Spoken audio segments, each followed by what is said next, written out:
حضرت یوسف کے جو یہ واقعات یہاں آ رہے ہیں اس تفصیل کے ساتھ اور پوری صورت نازل ہوئی ہے، اس کا ایک سبب ہے۔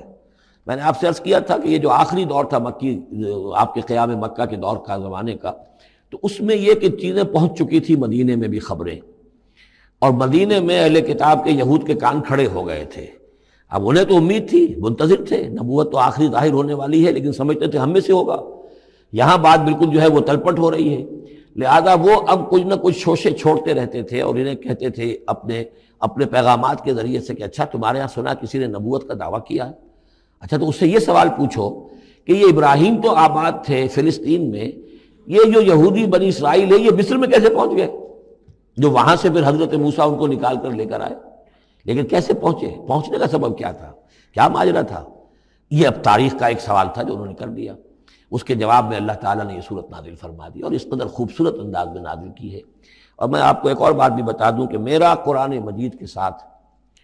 جو معنوی تعارف ہوا ہے پہلی مرتبہ صحیح معنی میں، وہ اسی سورہ یوسف کے حوالے سے ہے، اور سورہ یوسف کی تفہیم القرآن مولانا مودودی کی۔ 1947 میں میں میٹرک کا امتحان دے چکا تھا، ہمارا رزلٹ بھی آ چکا تھا، لیکن یہ کہ اس کے بعد وہ فسادات کیا قتل عام شروع ہوا مسلمانوں کا مشرقی پنجاب میں۔ میں حصار میں تھا، تو حصار اس شہر کا نام تھا، لیکن ہم اس میں محصور بھی ہو گئے۔ تقریباً 1.5 مہینہ ہم نے مورچے بنا لیے اور اپنی حفاظت کرتے رہے۔ اس دوران میں ظاہر بات ہے کرنے کا کوئی اور کام تھا، وہ تو جو بھی مورچوں پر جن کی ڈیوٹی ہے وہ مورچوں پر کھڑے ہیں، باقی کوئی کام نہیں۔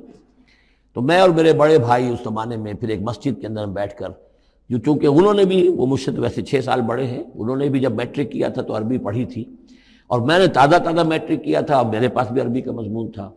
تو پھر یہ ہم پڑھتے تھے۔ اور ترجمان القرآن جو مولانا مودودی کا رسالہ تھا، اس میں ان دنوں تفہیم القرآن میں یہ سورہ یوسف کی تفسیر شائع ہو رہی تھی، تو ان دنوں ہم مسجد میں بیٹھ کر یہ سورہ یوسف تفہیم القرآن سے، پھر چونکہ مجھے کچھ عربی آتی تھی اور تازہ تھی، اچھی تھی، تو اس میں یہ کہ ہماری گفتگو بھی ہوتی تھی، مذاکرہ کرتے تھے۔ تو اس طریقے سے جو پہلا بیرا، اس سے پہلے بھی بہرحال یہ کہ قرآن ہے، اللہ کا کلام ہے، اللہ کی کتاب ہے، ہمارا اس پر ایمان ہے، کچھ اس کو سمجھنا، کچھ پڑھنا، یہ تو تھا، لیکن جو ایک معنوی ایک ربط قائم ہوا، ذہنی رشتہ ہے، قلبی رشتہ، وہ در حقیقت سورہ یوسف اور سورہ یوسف کی بھی وہ تشریح و تعبیر کے جو مولانا مودودی نے تفہیم القرآن میں کی۔ بسم اللہ الرحمن الرحیم، الف لام را، تلک آیات الکتاب المبین، یہ ایک روشن آیات کی کتاب کی آیات ہیں۔ انا انزلناہ قرآنا عربیا، ہم نے اس کو نازل کیا ہے عربی قرآن بنا کر۔ کس کو نازل کیا ہے؟ وہ جو ام الکتاب میں ہمارے پاس ہے، وہ جو لوح محفوظ میں ہے، اس کو ہم نے اتارا ہے اب محمد پر، تو قرآن عربی بنا کر اتارا ہے۔ لعلکم تعقلون، تاکہ اے عربو، اے عرب کے رہنے والو، اے امیین کہ جن کی طرف اولین بعثت ہمارے رسول کی ہوئی ہے، تم اچھی طرح سمجھ سکو۔ نحن نقص علیک احسن القصص، اے نبی ہم آپ پر بیان کرنے لگے ہیں بہترین بیان۔ یہ قصص نہیں ہے، قصص ہوتا قاف کے زیر کے ساتھ تو قصے کی جمع ہوتا، یہ بہترین قصہ ہم آپ کو سنا رہے نہیں، احسن القصص، قصص جو ہے یہ یہاں پر یہ مصدر ہے، بہترین بیان،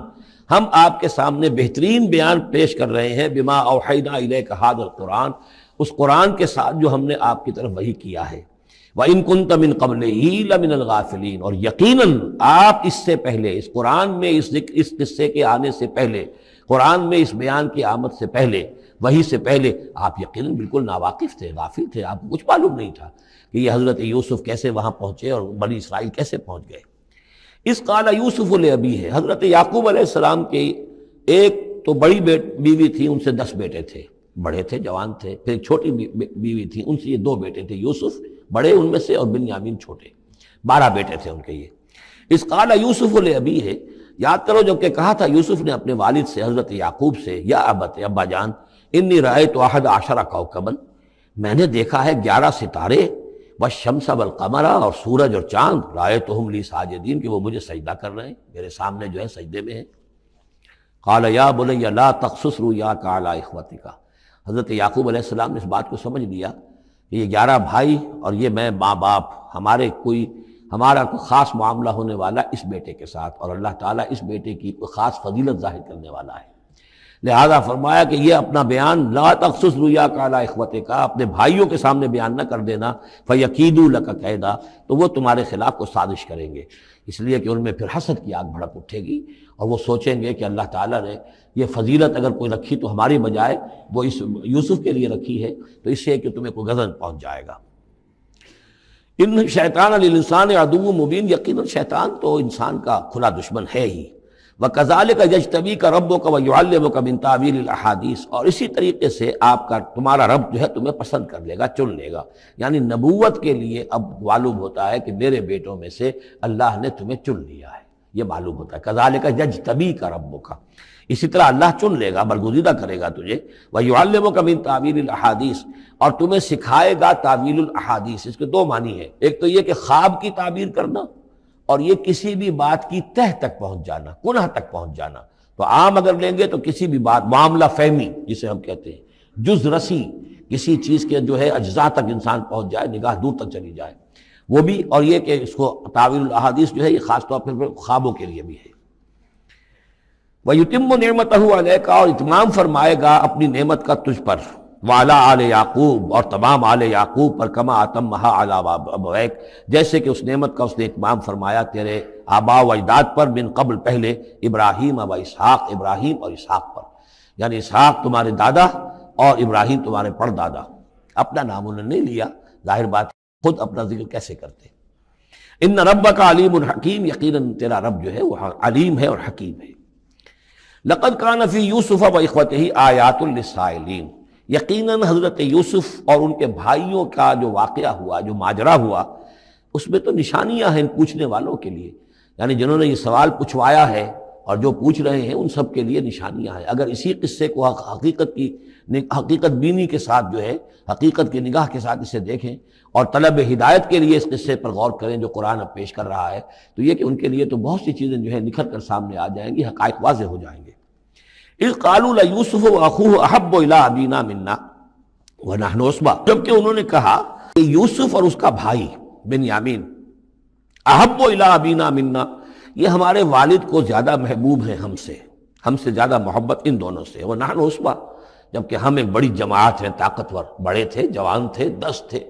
اور ظاہر بات ہے قبائلی زندگی میں تو آپ کو معلوم ہے کہ بازو جو ہوتے ہیں، بیٹے جوان جو ہوں وہی تو اصل میں طاقت کی بنیاد ہوتے ہیں، جس کے جتنے بازو ہیں اتنا ہی وہ صاحب عزت ہے۔ تو ہم ہیں 10 جوان اور یہ 2 چھوٹے، محبت ان سے زیادہ ہو رہی ہے۔ انا ابانا لفی ضلال مبین، یقیناً ہمارے ابا جان کچھ بہک سے گئے، معلوم ہوتا ہے کچھ سٹھیا گئے۔ اقتلوا یوسف، قتل کر دو اس یوسف کو، اب اطرحوہ ارضا، یا اسے کہیں دور کسی ملک کے اندر پھینک دو، اسے دلا وطن کر دو، یخلو لکم وجہ ابیکم، تاکہ تمہارے والد کی جو توجہات ہیں، عنایات ہیں، تمہاری طرف ہو جائیں۔ اس کی طرف سے ہٹ کر جو ساری عنایات کا مرکز اور منبع بنا ہوا یوسف، تو یہ جب یہاں نہیں رہے گا، یہ کانٹا نکل جائے گا، تو پھر یہ ہے کہ وہ عنایات جو ہیں حضرت یعقوب کی وہ ہمارے حصے میں آئیں گی۔ وَتَكُونُوا مِن بَعْدِهِ قَوْمًا صَالِحِينَ، یہ کڑوا گھونٹ تو کر گزرو، پھر بعد میں نیک بن جانا، یعنی دل میں ملامت بھی ہے، ضمیر کہہ رہا کیا کرنے لگے ہو، کیا سوچ رہے ہو، ایک اپنے بھائی کو قتل کرنا چاہتے ہو۔ لیکن یہ کہ پھر یہ کہ انسان جو ہے اپنے آپ کو جب کوئی نفس سے، جیسے کہ ہم سورہ مائدہ میں پڑھا ہے فَطَوَّعَتْ لَهُ نَفْسُهُ قَتْلَ أَخِيهِ، قابیل کے نفس نے اسے آمادہ کر ہی لیا اپنے بھائی کے قتل کرنے پر۔ تو اب ان لوگوں کا بھی جو ہے ضمیر ملامت جب کر رہا تھا تو ان کا ٹھیک ہے بھائی یہ تو کر گزرے ہیں اب، لیکن اس کے بعد نیک ہو جائیں گے، توبہ کر لیں گے، پھر کفارہ بھی ادا کر دیں گے، پھر جس طرح بھی ہوگا تلافی بھی کر دیں گے اپنے اس جرم کی۔ قال قائل منهم لا تقتلوا یوسف، کہا ان میں سے ایک کہنے والے نے نہیں قتل نہ کرو یوسف کو، یہ یہودا تھے جو سب سے بڑے بیٹے تھے، اور یہیں سے لفظ یہودی بنا ہے، سب سے بڑے بیٹے حضرت یعقوب کے یہودا، اور یہ شریف النفس تھے ان میں۔ انہوں نے کہا نہیں قتل مت کرو۔ وَالْقُوهُ فِي غَيَابَةِ الْجُبِّ، ہاں کسی جو باولیاں پچھلے زمانے میں ہوتی تھی، کنواں نہیں اصل میں کہنا چاہیے، باولیاں اب پتہ نہیں بہت سے لوگ جانتے نہیں ہوں گے، وہ ایک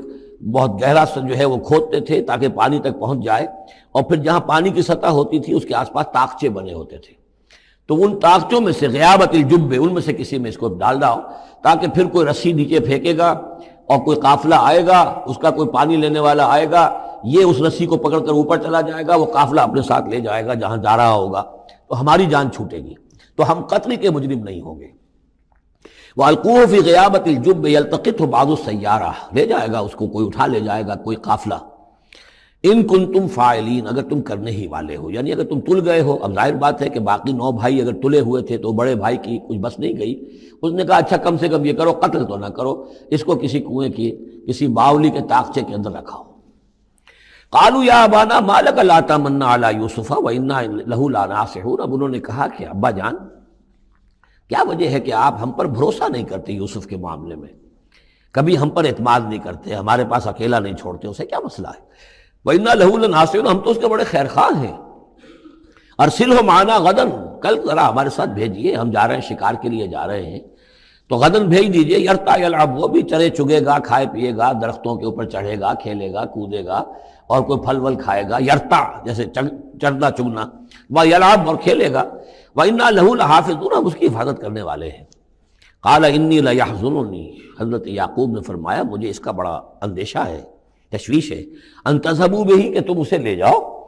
وَأَخَافُ أَن يَأْكُلَهُ الذِّئْبُ، اور مجھے اندیشہ یہ ہے کہ کہیں اس سے بھیڑیا نہ کھا جائے. وَأَنتُمْ عَنْهُ غَافِلُونَ، اور تم اس سے غافل ہو، کہیں تم تو اپنے دندوں میں لگ جاؤ، منہمک ہو جاؤ، وہ کہیں اکیلا رہ جائے، کوئی بھیڑیا آ کر اسے کھا جائے. قَالُوا لَئِن نَّكَلَهُ الذِّئْبُ وَنَحْنُ عُصْبَةٌ إِنَّا إِذًا لَّخَاسِرُونَ. ابا جان کیا بات کر رہے ہیں، اگر اسے بھیڑیا کھا جائے جبکہ ہم ایک جوان گروہ ہیں، ہم 10 آدمی ہیں، ہماری پوری ٹیم ہے، جماعت ہے، تو پھر تو ہم تو بڑے نکمے لوگ ہوئے، بڑے خسارے والے لوگ ہوئے. فلما ذهبوا به واجمعوا، اور جب پھر وہ اس کو لے گئے اور پھر اب وہ متفق ہو گئے. اجمعوا کے بعد علا کا صلہ جو ہے یہاں پر محذوف ہے. علا ان یجعلوه فی غیابۃ الجب، انہوں نے اپنی یہ بات اب پوری جمع کر لی، اپنا پوری رائے ایک کر کے، ایک آ کر کے، اور وہ یہ کہ اب اسے غیابۃ الجب کے اندر رکھنے چلے. وَأَوْحَيْنَا إِلَيْهِ، ہم نے اس وقت وحی کی یوسف کو. لَتُنَبِّئَنَّهُمْ، اب اس کو ہم الہام کہیں گے، ابھی ظاہر بات ہے کہ وہ نبوت کی عمر نہیں ہے. وَأَوْحَيْنَا إِلَيْهِ لَتُنَبِّئَنَّهُمْ بِأَمْرِهِمْ هَٰذَا، تم یہ بات ان کو جتلاؤ گے، ایک دن آئے گا کہ تم جتلا دو گے اپنے بھائیوں کے تم نے میرے ساتھ کیا تھا. اب اس میں جو بلاغت ہے اس کی کیا معنی ہے؟ تم ہلاک نہیں ہوگے، تمہارا بال بیکا نہیں ہوگا، تمہاری ہم حفاظت کریں گے، ایک وقت آئے گا کہ یہ تمہارے پاس آئیں گے اور پھر تم انہیں جتلاؤ گے. تو گویا کہ پوری داستان جو ہے ایک ان کی حوصلہ افزائی کے لیے وہ سارا ایک لفظ کے اندر ہے، لَتُنَبِّئَنَّهُمْ بِأَمْرِهِمْ هَٰذَا وَهُمْ لَا يَشْعُرُونَ، اور اس وقت انہیں اندازہ بھی نہیں ہوگا کہ کون ان سے بات کر رہا ہے. وَجَاءُوا أَبَاهُمْ عِشَاءً يَبْكُونَ، شام کو وہ آ گئے روتے ہوئے اپنے ابا جان کے پاس، حضرت یعقوب کے پاس. قَالُوا يَا أَبَانَا إِنَّا ذَهَبْنَا نَسْتَبِقُ، انہوں نے کہا ابا جان ہم گئے تھے، ذرا دوڑ لگا رہے تھے، مقابلہ کر رہے تھے دوڑنے کا. وَتَرَكْنَا يُوسُفَ عِندَ مَتَاعِنَا، اور ہمارا جو سامان و امان تھا، کوئی کپڑے وپڑے ہم نے رکھے تھے اضافی اتار کر دوڑنا جو تھا، تو وہاں ہم نے یوسف کو چھوڑ دیا تھا. فَأَكَلَهُ الذِّئْبُ، تو اسے کھا لیا ایک بھیڑیے نے. وَمَا أَنْتَ بِمُؤْمِنٍ لَنَا، اور آپ ہماری بات مانیں گے تو نہیں. وَلَوْ كُنَّا صَادِقِينَ، خواہ ہم کتنے ہی سچے ہوں، آپ نے ماننی تو نہیں ہے بات، لیکن ہم کیا کریں، ہوا یہ ہے. وَجَاءُوا عَلَىٰ قَمِيصِهِ بِدَمٍ كَذِيبٍ، اور کوئی جھوٹ موٹ کا خون اس کی قمیص کے اوپر لگا کے لے آئے. قَالَ بَلْ سَوَّلَتْ لَكُمْ أَنفُسُكُمْ أَمْرًا، حضرت یعقوب نے فرمایا نہیں، بات کچھ اور ہے، تمہارے جیوں نے، تمہارے نفسوں نے تمہارے لیے ایک بڑی بات کو ہلکا کر دیا ہے. تم نے کوئی بہت بڑا غلط اقدام کیا ہے اور تمہارے نفسوں نے اس کے لیے تمہیں آمادہ کر دیا ہے. فصبر جمیل، لیکن ظاہر بات ہے کہ اب 10 بیٹے ہیں، حضرت یعقوب اکیلے ہیں، بوڑھے ہیں. فصبر جمیل، میں اب کیا کر سکتا ہوں سوائے اس کے کہ صبر کروں خوبصورتی کے ساتھ، اور دیکھوں اللہ تعالیٰ اس میں سے کیا برآمد کرتا ہے. واللہ المستعان علی ما تصفون، اور جو کچھ تم بیان کر رہے ہیں اس پر تو ظاہر بات ہے کہ اب میں اللہ ہی سے مدد مانگ سکتا ہوں. وجاءت سیارۃ، اب کچھ عرصے کے بعد وہاں ایک وہ قافلہ آ گیا. جاءت سیارۃ فارسلوا واردہم، انہوں نے بھیجا اپنے آگے چلنے والے کو. یہ پرانے زمانے میں ہوتا تھا قافلہ، اس سے آگے آگے جو ہے جس کو عورت کہتے ہیں وارد، وہ جا کر جو ہے وہاں پر دیکھتا تھا کہاں کنواں ہے، پانی کہاں ہے، کہاں اگلا پڑاؤ ہوگا. فارسلوا واردہم، اپنے پانی بھرنے والے کو بھیجا. فادلا دلوا، اس نے اپنا ڈول جو ہے وہ نیچے اتارا. قال یا بشرا، اب اس کو پکڑ لیا حضرت یوسف نے، اس نے کھینچا، وہ سمجھ رہا تھا پانی کھینچ رہا ہوں، وہ حضرت یوسف آ گئے. یا بشرا ھذا غلام، انہوں نے وہیں سے شور بچایا، آواز دی کہ او بشارت ہو، یہ تو ہمیں غلام مل گیا، لڑکا مل گیا. وَأَسَرُّوهُ بِضَاعَةً، اور انہوں نے چھپا لیا اسے ایک پونجی سمجھ کر کہ یہ تو اچھی دولت ملی ہے، اسے بیچیں گے، بیچ کے پیسے کھڑے کریں گے، چھپا لیا. واللہ علیم بما یعملون، اور اللہ تعالیٰ خوب جانتا تھا جو وہ کر رہے ہیں. وَشَرَوْهُ بِثَمَنٍ بَخْسٍ دَرَاهِمَ مَعْدُودَةٍ، اور مصر پہنچ کر انہوں نے بیچ دیا اس کو بڑی تھوڑی سی قیمت پر، دراہم معدودہ، گنتی کی چونیاں، درہم جو ہے ان کے ہاں دینار کا چوتھا حصہ ہوتا تھا، تو دراہم معدودہ جو ہے چند چونیوں کے عوض وہ فروخت کر دیا۔ وَكَانُوا فِيهِ مِنَ الزَّاهِدِينَ، اور اس کے معاملے میں تو وہ بہت ہی قانع تھے، یعنی چونکہ اگر تو کسی کی انویسٹمنٹ ہوئی ہو، 1000-2000 کا خریدا ہو، تب تو آدمی اس کی قیمت اپنے انویسٹمنٹ میں نکالے اس میں سے، اور پھر نفع بھی لینا چاہے، یہ تو مفت کا مال تھا۔ دوسرے یہ اندیشہ ہر وقت دھڑکا لگا ہوا تھا کہ کہیں جو ہے اس کے وارث نہ آ جائیں، تو جلد از جلد بیچ کر جو بھی ملے پیسے کھڑے کرو۔ وقال الذی اشتراہ من مصر، اور جس شخص نے خریدا انہیں مصر سے، مصر میں یہ تو عزیز مصر تھا، یعنی کوئی بہت بڑا افسر، بادشاہ نہیں، لیکن یہ کہ وہاں کی جو بھی ہائرارکی تھی اس کے اندر کوئی بہت اہم مقام پر۔ وقال الذی اشتراہ من مصر، اور جس شخص نے خریدا انہیں مصر میں، لامرأتہ، اپنی بیوی سے کہا اکرمی مثواہ، اس کو ذرا اچھے طریقے پر رکھو، عسیٰ ان ینفعنا، ہو سکتا ہے یہ ہمارے لیے نفع بخش ہو، یہ بھی ہو سکتا ہے کہ ہم اسے پھر بیچ دیں تو ہمیں دولت زیادہ مل جائے، اور نتخذہ ولدا، معلوم ہوتا ہے شاید اولاد نہیں تھی، ہم اسے اپنا بیٹا ہی بنا لیں گے۔ وَكَذَلِكَ مَكَّنَّا لِيُوسُفَ فِي الْأَرْضِ، اس طرح ہم نے زمین میں یوسف کے لیے تمکن، ٹھہراؤ کی جگہ پیدا کر دی۔ اب یہ کہ پہنچ گئے ہیں جو اس وقت کی جو متمدن ترین مملکت ہے، مصر کی مملکت ہے، اس کا ایک نظام ہے، اس میں بادشاہت ہے، اس کا پورا جو ہے اس کا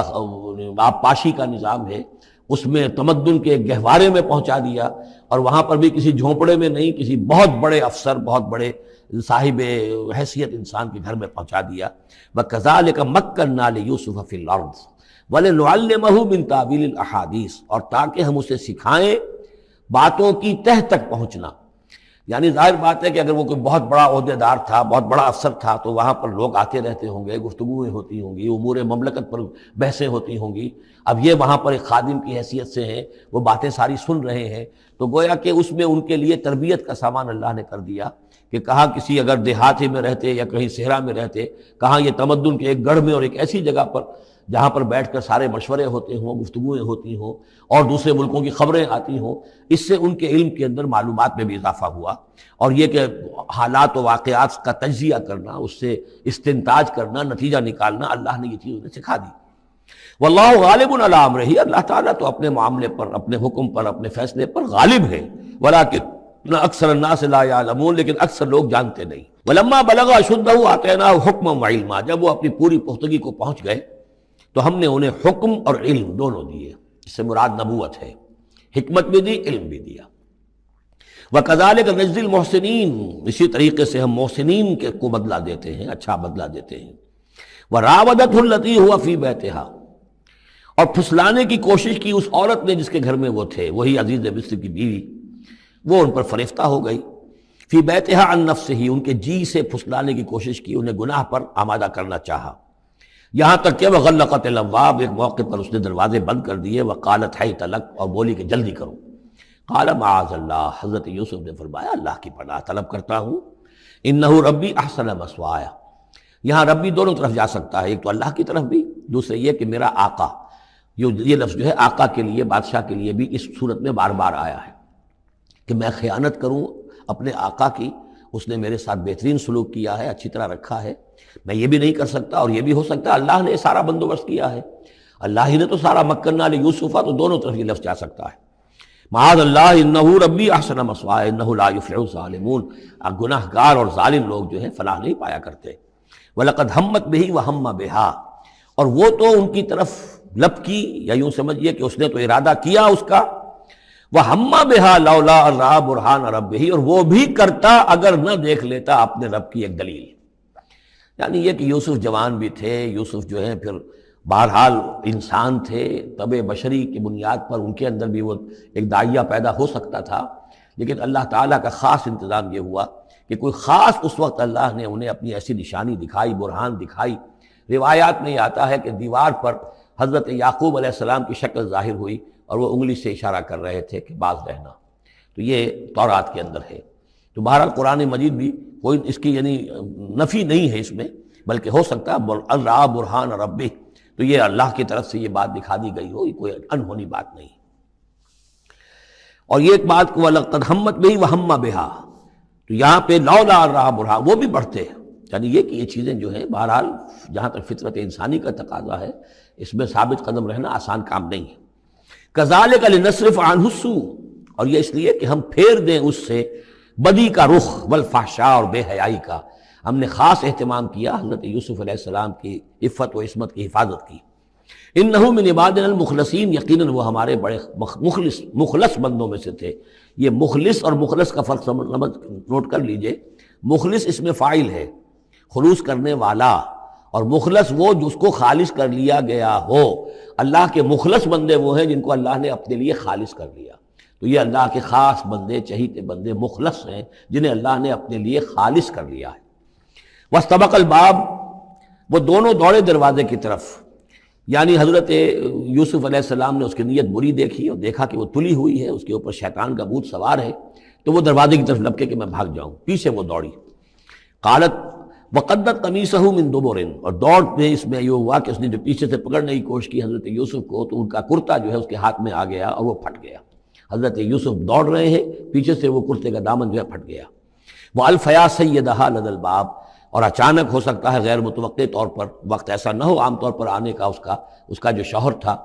اس کو دونوں نے دیکھا کہ وہ دونوں دروازے کے اوپر وہ موجود ہے۔ پایا ان دونوں نے اس کے شوہر کو، اس کے سردار کو، اس کے آقا کو، اس کے شوہر کو لدى الباب، دروازے کے پاس۔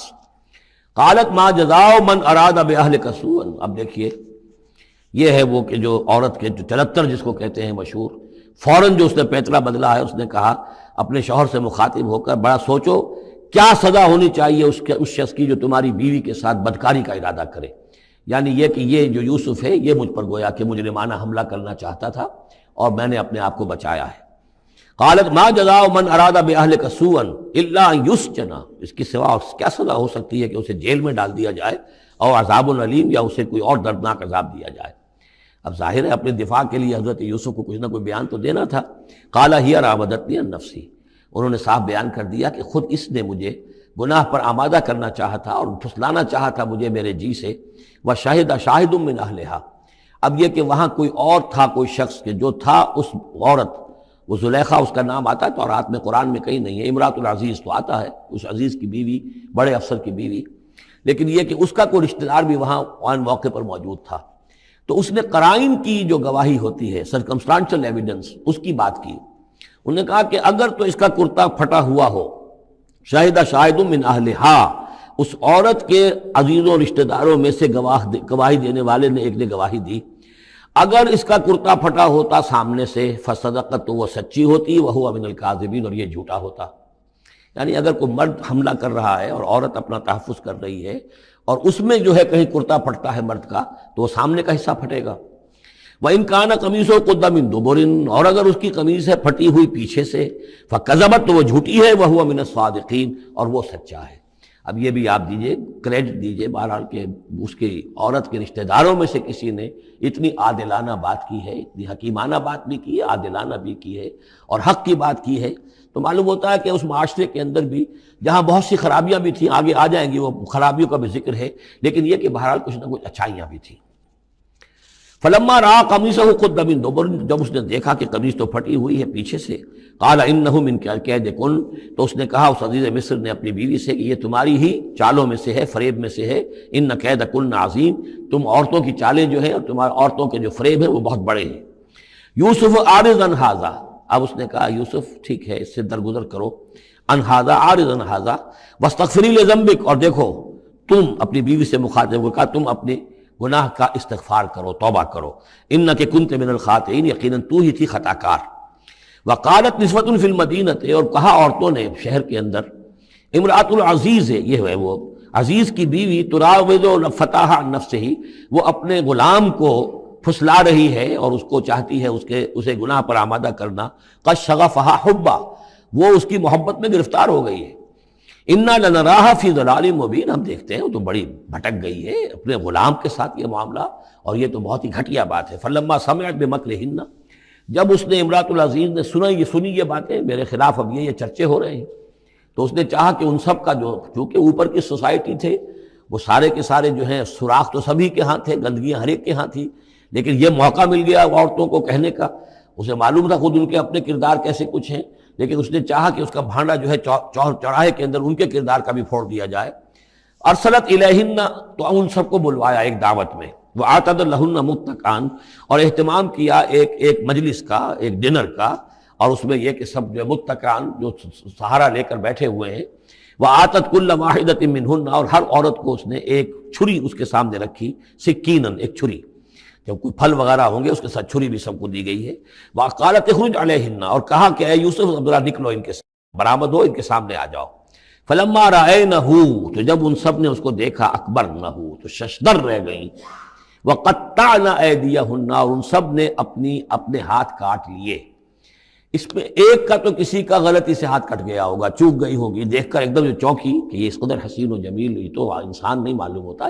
یہ کون ہے، تو اس کا ہاتھ کٹا۔ اس کی طرف حضرت یوسف متوجہ ہوئے ہوں گے، خون اس کے کچھ نہ آخر وہاں خادم کی حیثیت سے تھے کہ اس کے کوئی مرہم پٹی کریں، تو ہر ایک نے یہ چاہا کہ یہ التفات اس کا میری طرف بھی ہو، تو سب نے اپنی انگلیاں کاٹی۔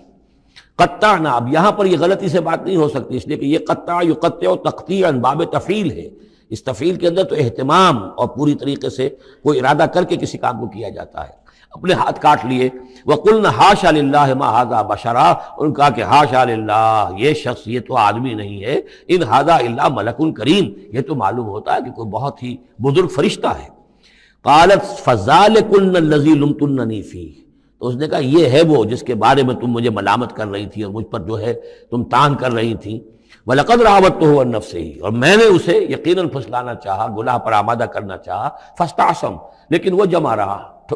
وہ قائم رہا، وہ مستقیم رہا، اس نے اپنے عفت اور عزت کی حفاظت کی۔ وَلَئِن لَّمْ يَفْعَلْ مَا آمُرُهُ، اور اگر اس نے نہ کیا وہ جو میں اسے حکم دے رہی ہوں، لَيُسْجَنَنَّ، تو وہ لازماً قید میں پڑے گا، وَلَيَكُونَ مِنَ الصَّاغِرِينَ، اور یہ کہ بہت ہی چھوٹا ذلیل اور خوار ہو کر رہے گا۔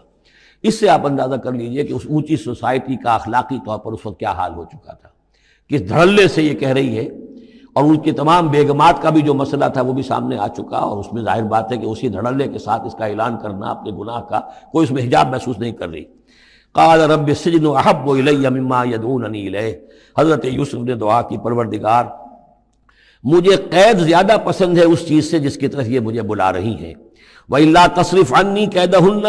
اور اگر اے پروردگار تو نے مجھ سے دور نہ کر دیا ان کی چالوں کو، ان کی فریبوں کو، أَصْبُ إِلَيْهِنَّ، ہو سکتا ہے میں بھی ان کی طرف مائل ہو جاؤں، وَأَكُن مِّنَ الْجَاهِلِينَ، اور میں جاہلوں میں سے ہو جاؤں۔ فَاسْتَجَابَ لَهُ رَبُّهُ، تو اللہ تعالیٰ نے، اس کے رب نے اس کی دعا کو قبول کیا۔ فَصَرَفَ عَنْهُ كَيْدَهُنَّ، اور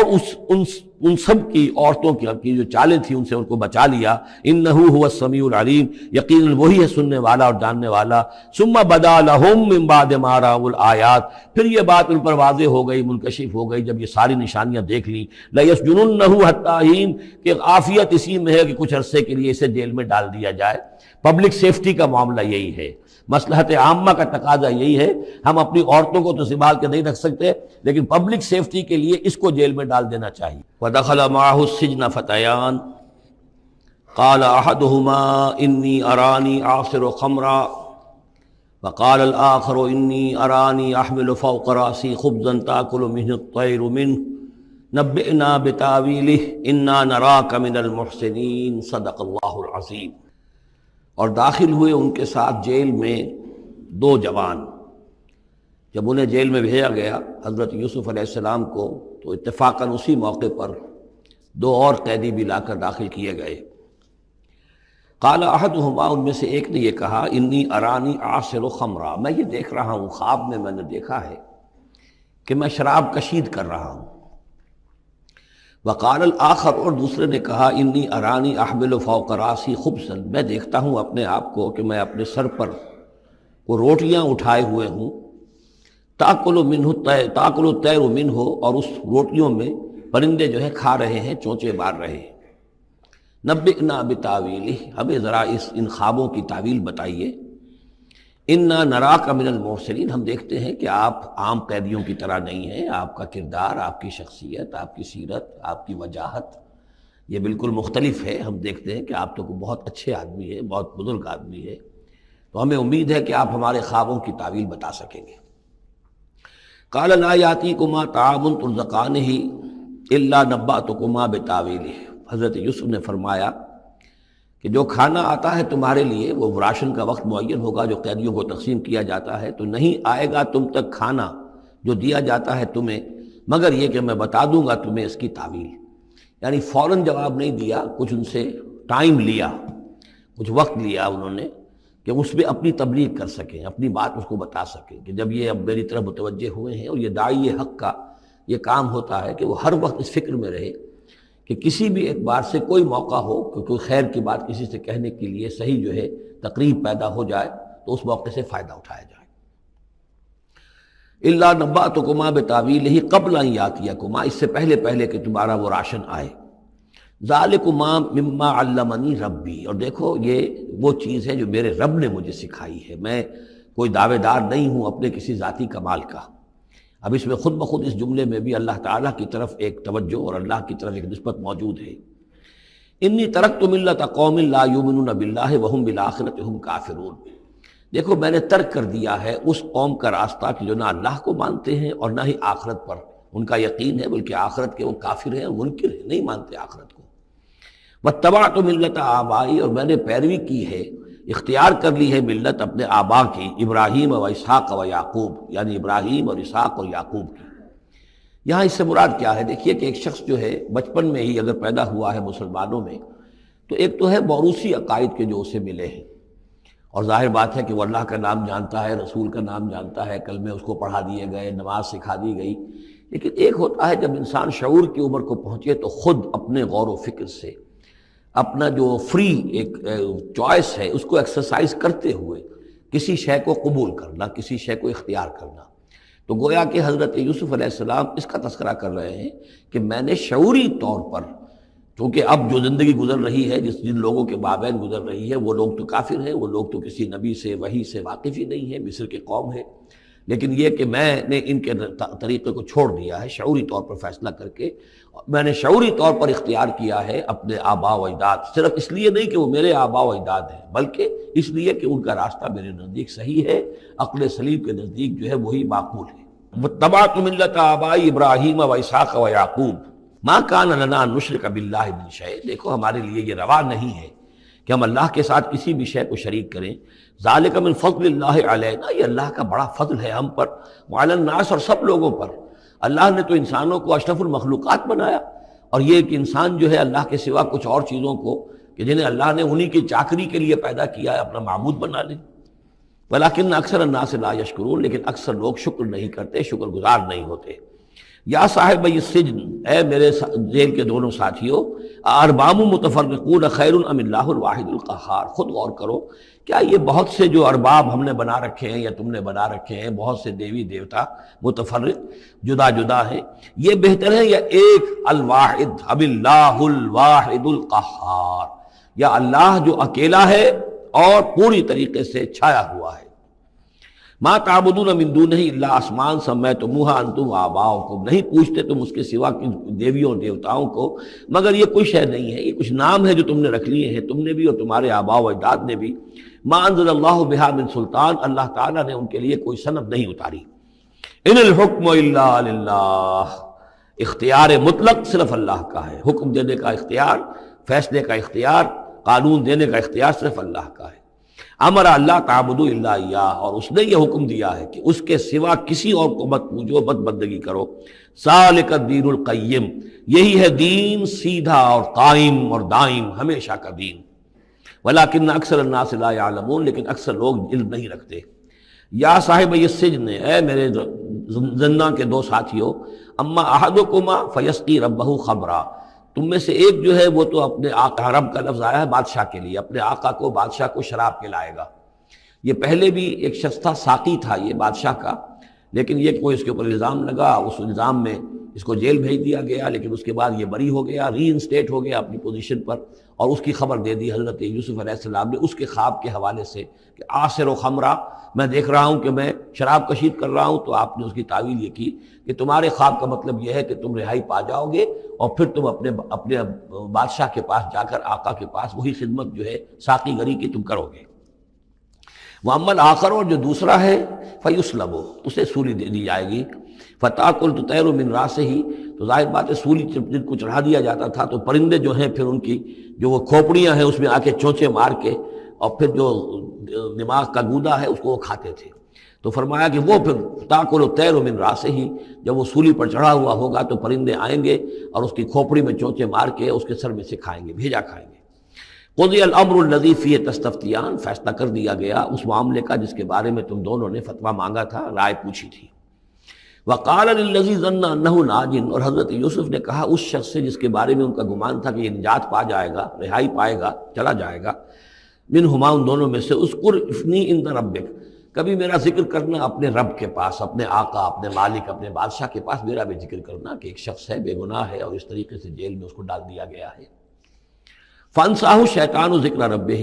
تو شیطان نے بھلائے رکھا اس شخص کو اپنے بادشاہ کے پاس حضرت یوسف کے ذکر کرنے کو۔ فلبث فی السجن بضع سنین، تو حضرت یوسف رہے اس جیل کے اندر کوئی کئی برس تک۔ بضع کا لفظ عربی زبان میں 9 تک پر آتا ہے، 10 سے کم تر، تو 2 3 4 5 6 7 8 9 تک۔ وقال الملک کو، اب اس کے بعد ایک نیا چیپٹر آ رہا ہے اس داستان کا۔ بادشاہ نے کہا، قال الملک کو، اپنے دربار میں۔ اب یہاں یہ نوٹ کر لیجئے کہ اس وقت کا جو مصر کا یہ بادشاہ ہے یہ فرائنہ میں سے نہیں ہے۔ اس وقت مصر میں حکومت تھی جن کو تاریخ میں کہتے ہیں ہکسوس کنگز،